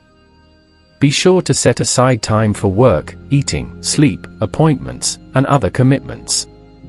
In addition, don't neglect yourself or you will hit your maximum and become too stressed to handle work. So be sure to also tend to your health, sleep well, and eat right. Always assess your time needs on a project. Ask yourself, how much time will something take? To get a better idea of your time needs, you can time yourself on certain tasks to get an idea of how long things take you at your normal, comfortable pace. You should never feel hectic or stressed with a good time management system, so be sure to time yourself doing things at a pace that does not stress you out and give yourself some wiggle room for unforeseen issues that may cause you to need more time. Read over your daily tasks at the start of the day. When you get to work or even when you wake up, look over a planner and see what you have planned for the day. This helps you ensure that you meet goals in a timely manner. Be sure to account time for important appointments, as well as the amount of time you need to do things related to your business, such as answering emails, attending networking events, and having strategy meetings. Minimize distractions whenever you are working. Focus on one thing at a time. Multitasking and having distractions can drastically cut down on your productivity. Set a specific time to check emails, for example, instead of checking emails throughout the day and letting your inbox distract you from the task at hand. Also have a set time to focus on marketing or on networking. Lower your transaction costs. Transaction costs is an economic term for the cost you must expend to be in the market. Whenever you do something, you have some sort of cost associated with it. The cost may be monetary, such as an investment to start a business. Or it may be emotional, such as the apprehension of embarking on a new business opportunity without knowing if you will succeed or fail. Or it could even be physical, demanding your physical prowess and labor. These are simply the costs, or obstacles, you have to overcome to play the game. Build a system around manipulating these costs to your benefit. Cut out the costs that tax you and make the gains you want convenient and easy. Make it harder on yourself to do unproductive things, such as procrastinating, by raising the costs that such habits will create for you. Meanwhile, lower the transaction costs on things you want to do more consistently. You want to encourage good habits, such as systematic work and time management, by making them easier for you so that they cost less. Meanwhile, flip the tables and make bad habits, like being disorganized, having poor time management, and procrastinating, too expensive to entertain. For example, by being more organized, you have less stress and spend less time looking for things you need in the office. So that makes it easier to practice this behavior. Find effortless means to organize your office without spending too much money and without taking too much time. Use a simple color coding system for papers and use boxes laying around the house to create paper bins that you label clearly with a Sharpie. This costs almost nothing, yet it saves you so much hassle as you work. Notice how the behavior of being organized becomes easier with reduced costs and how that good habit makes reaching your goal easier. You just cut down on your costs by reducing the taxation of being disorganized. Plus, you expended almost no money or effort organizing your office. Make undesired behaviors cost too much. Train yourself to view bad behavior as something that is too expensive to engage in. For example, raise the costs of unproductive behavior by forcing yourself to climb 5 flights of stairs to smoke or eat chocolate or browse your phone. Let's look at how to generally manipulate transaction costs. The first part of this is to make good habits cost nothing. The reward must be greater than the cost for a good behavior. This is the only way to motivate yourself to make positive changes. For example, you might make it easier to be organized by spending less money on an organizational system for the office, and you can make it so simple to find things in the office that it reduces stress at work. Make bad habits cost a lot. You won't want to engage in a bad habit if the costs outweigh the profit. A good example is to reduce unproductivity by making time that you spend not working lose you money. Consider how Ned could have reduced his transaction costs. The amount of work he put into his business became too much for him to handle alone, and he quickly hit his maximum, where he could not function anymore. By making work easier and being disorganized harder, he could have made his life and work much more efficient. He should have made his bad habits, working 12-hour days, too expensive for him to afford, and his good habits, organization, practically effortless. Gather all information first. This system is about gathering everything you require for a project before you even start the project. Find the information that is critical to the project and try to complete your research phase all in one go. This system saves you the time of trying to gather resources while you are immersed in your project. You can focus on the project rather than on gathering resources and information. This removes the hurdles that halt momentum. You can use momentum to roll forward, making the project easier to perform as you are in the middle of it. Having to stop your work to find out information or find a supply can kill momentum. Momentum is when you work without stopping, letting each completed goal build on top of each other to make the next goal easier to complete. For example, before a big work project, you may need a team of people with certain skills or a single partner. You may need some basic supplies or a specific software. Even consider the office supplies you will need, such as pens and paper, and have them at hand. Gather all of the resources you need and have them ready before you even commence working. Also, list all of the information you will need before working, such as contact information for other workers and the deadline, so that you do not have to search for this information while you are busy. Think of it like carrying all the groceries out of your car in one trip. In Kerry Patterson's book Crucial Conversations, he suggests some of the information you must gather or assess before you embark on any project. Assign responsibility. Ask who is responsible for what. Assign a name to each task that must be completed. This is essential for creating clarity. You want to have a leader, a person in charge of budgeting, a person in charge of marketing, a person in charge of human resources, and so on. For every aspect of your project, find someone who can handle it. If you are handling everything by yourself because you are working solo, then delegate responsibility to yourself by splitting your tasks into different roles and then performing each of those roles separately at different times to ensure you complete them. Specify your desired outcome and expectations. Be very specific about what you want to accomplish and what you expect to do. Having a target outcome can guide you in success by making it clear to you what tasks you have to complete and how you need to work. Specify how much work you want to get done, how many units you want to sell, how much money you want to make, and when you want to meet your goals by. Go ahead and set clear goals that are both reachable and inspiring. For example, you may want to look at previous sales and say, okay, we sold 1,000 units last month. Let's hit 1,200 this month. Determine the deadline. You probably have a deadline set by your boss or client. If you don't, set one yourself. Nothing will motivate you like a specific date when you must have a project completed by. Deadlines can give you a clear guideline for how to structure your time and when to meet milestones. Make sure to set a realistic deadline. Do not promise someone the moon and then not be able to deliver. You want to set a deadline that gives you plenty of room to complete something by, taking into account potential setbacks and challenges that cost you time. Have a follow-up plan. You don't want to think of your current goal as the finish line because life goes on after you reach the goal. What happens after the project? What do you do next? Have a plan for the steps to take once you complete a project and what goals to move on to. This can motivate you as you have more things to look forward to. Also consider following. Gather physical resources. You will need different things to get something done: money, people, software, office supplies, materials.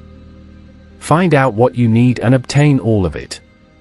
Identify obstacles.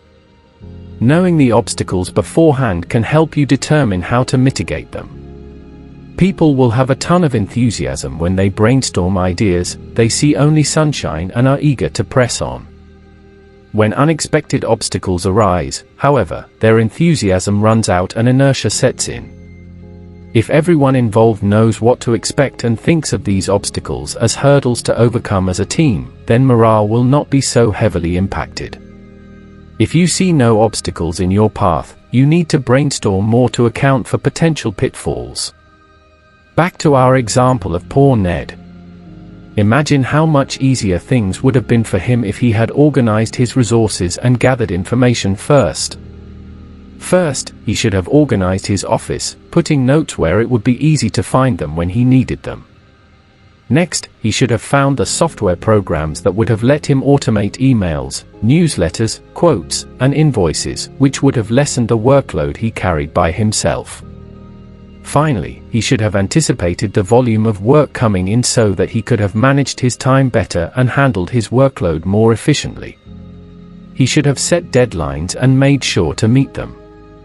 He could have considered hiring someone else to take on some of his responsibility had he estimated how much work he was going to gain. On top of that, he should have identified challenges and prepared for them, such as having too great of a workload. Then he could have mitigated these challenges with a bit of forethought. Gathering all of these resources beforehand could have saved Ned so much work after he launched his business. Daily systems streamline work and cut down on the amount of willpower you require to plug on in life. They make action systematic and therefore they encourage progress. You can avoid failure in your life by using systems to implement efficiency and forward progress. Don't be a Ned. Use daily systems to propel yourself into success. Takeaways. Systems are sets of daily behaviors. It doesn't have to be more complex than that. Systems stand in stark contrast to goals because goals are one-off accomplishments, while systems emphasize consistency and long-term success. Keep a scoreboard for everything large and trivial. This keeps you motivated and striving toward growth and progress. Manage your time better by understanding how long things will take in reality and accounting for your own quirks and inefficiencies. Lower your transaction costs by making undesirable behaviors inconvenient and unwieldy while making desirable behaviors convenient and easy. Gather all of the information and materials you need all at once and before you get started. This allows you to work interruption-free and gather momentum. The end. Do not forget to subscribe to this channel and be part of the family. Thank you.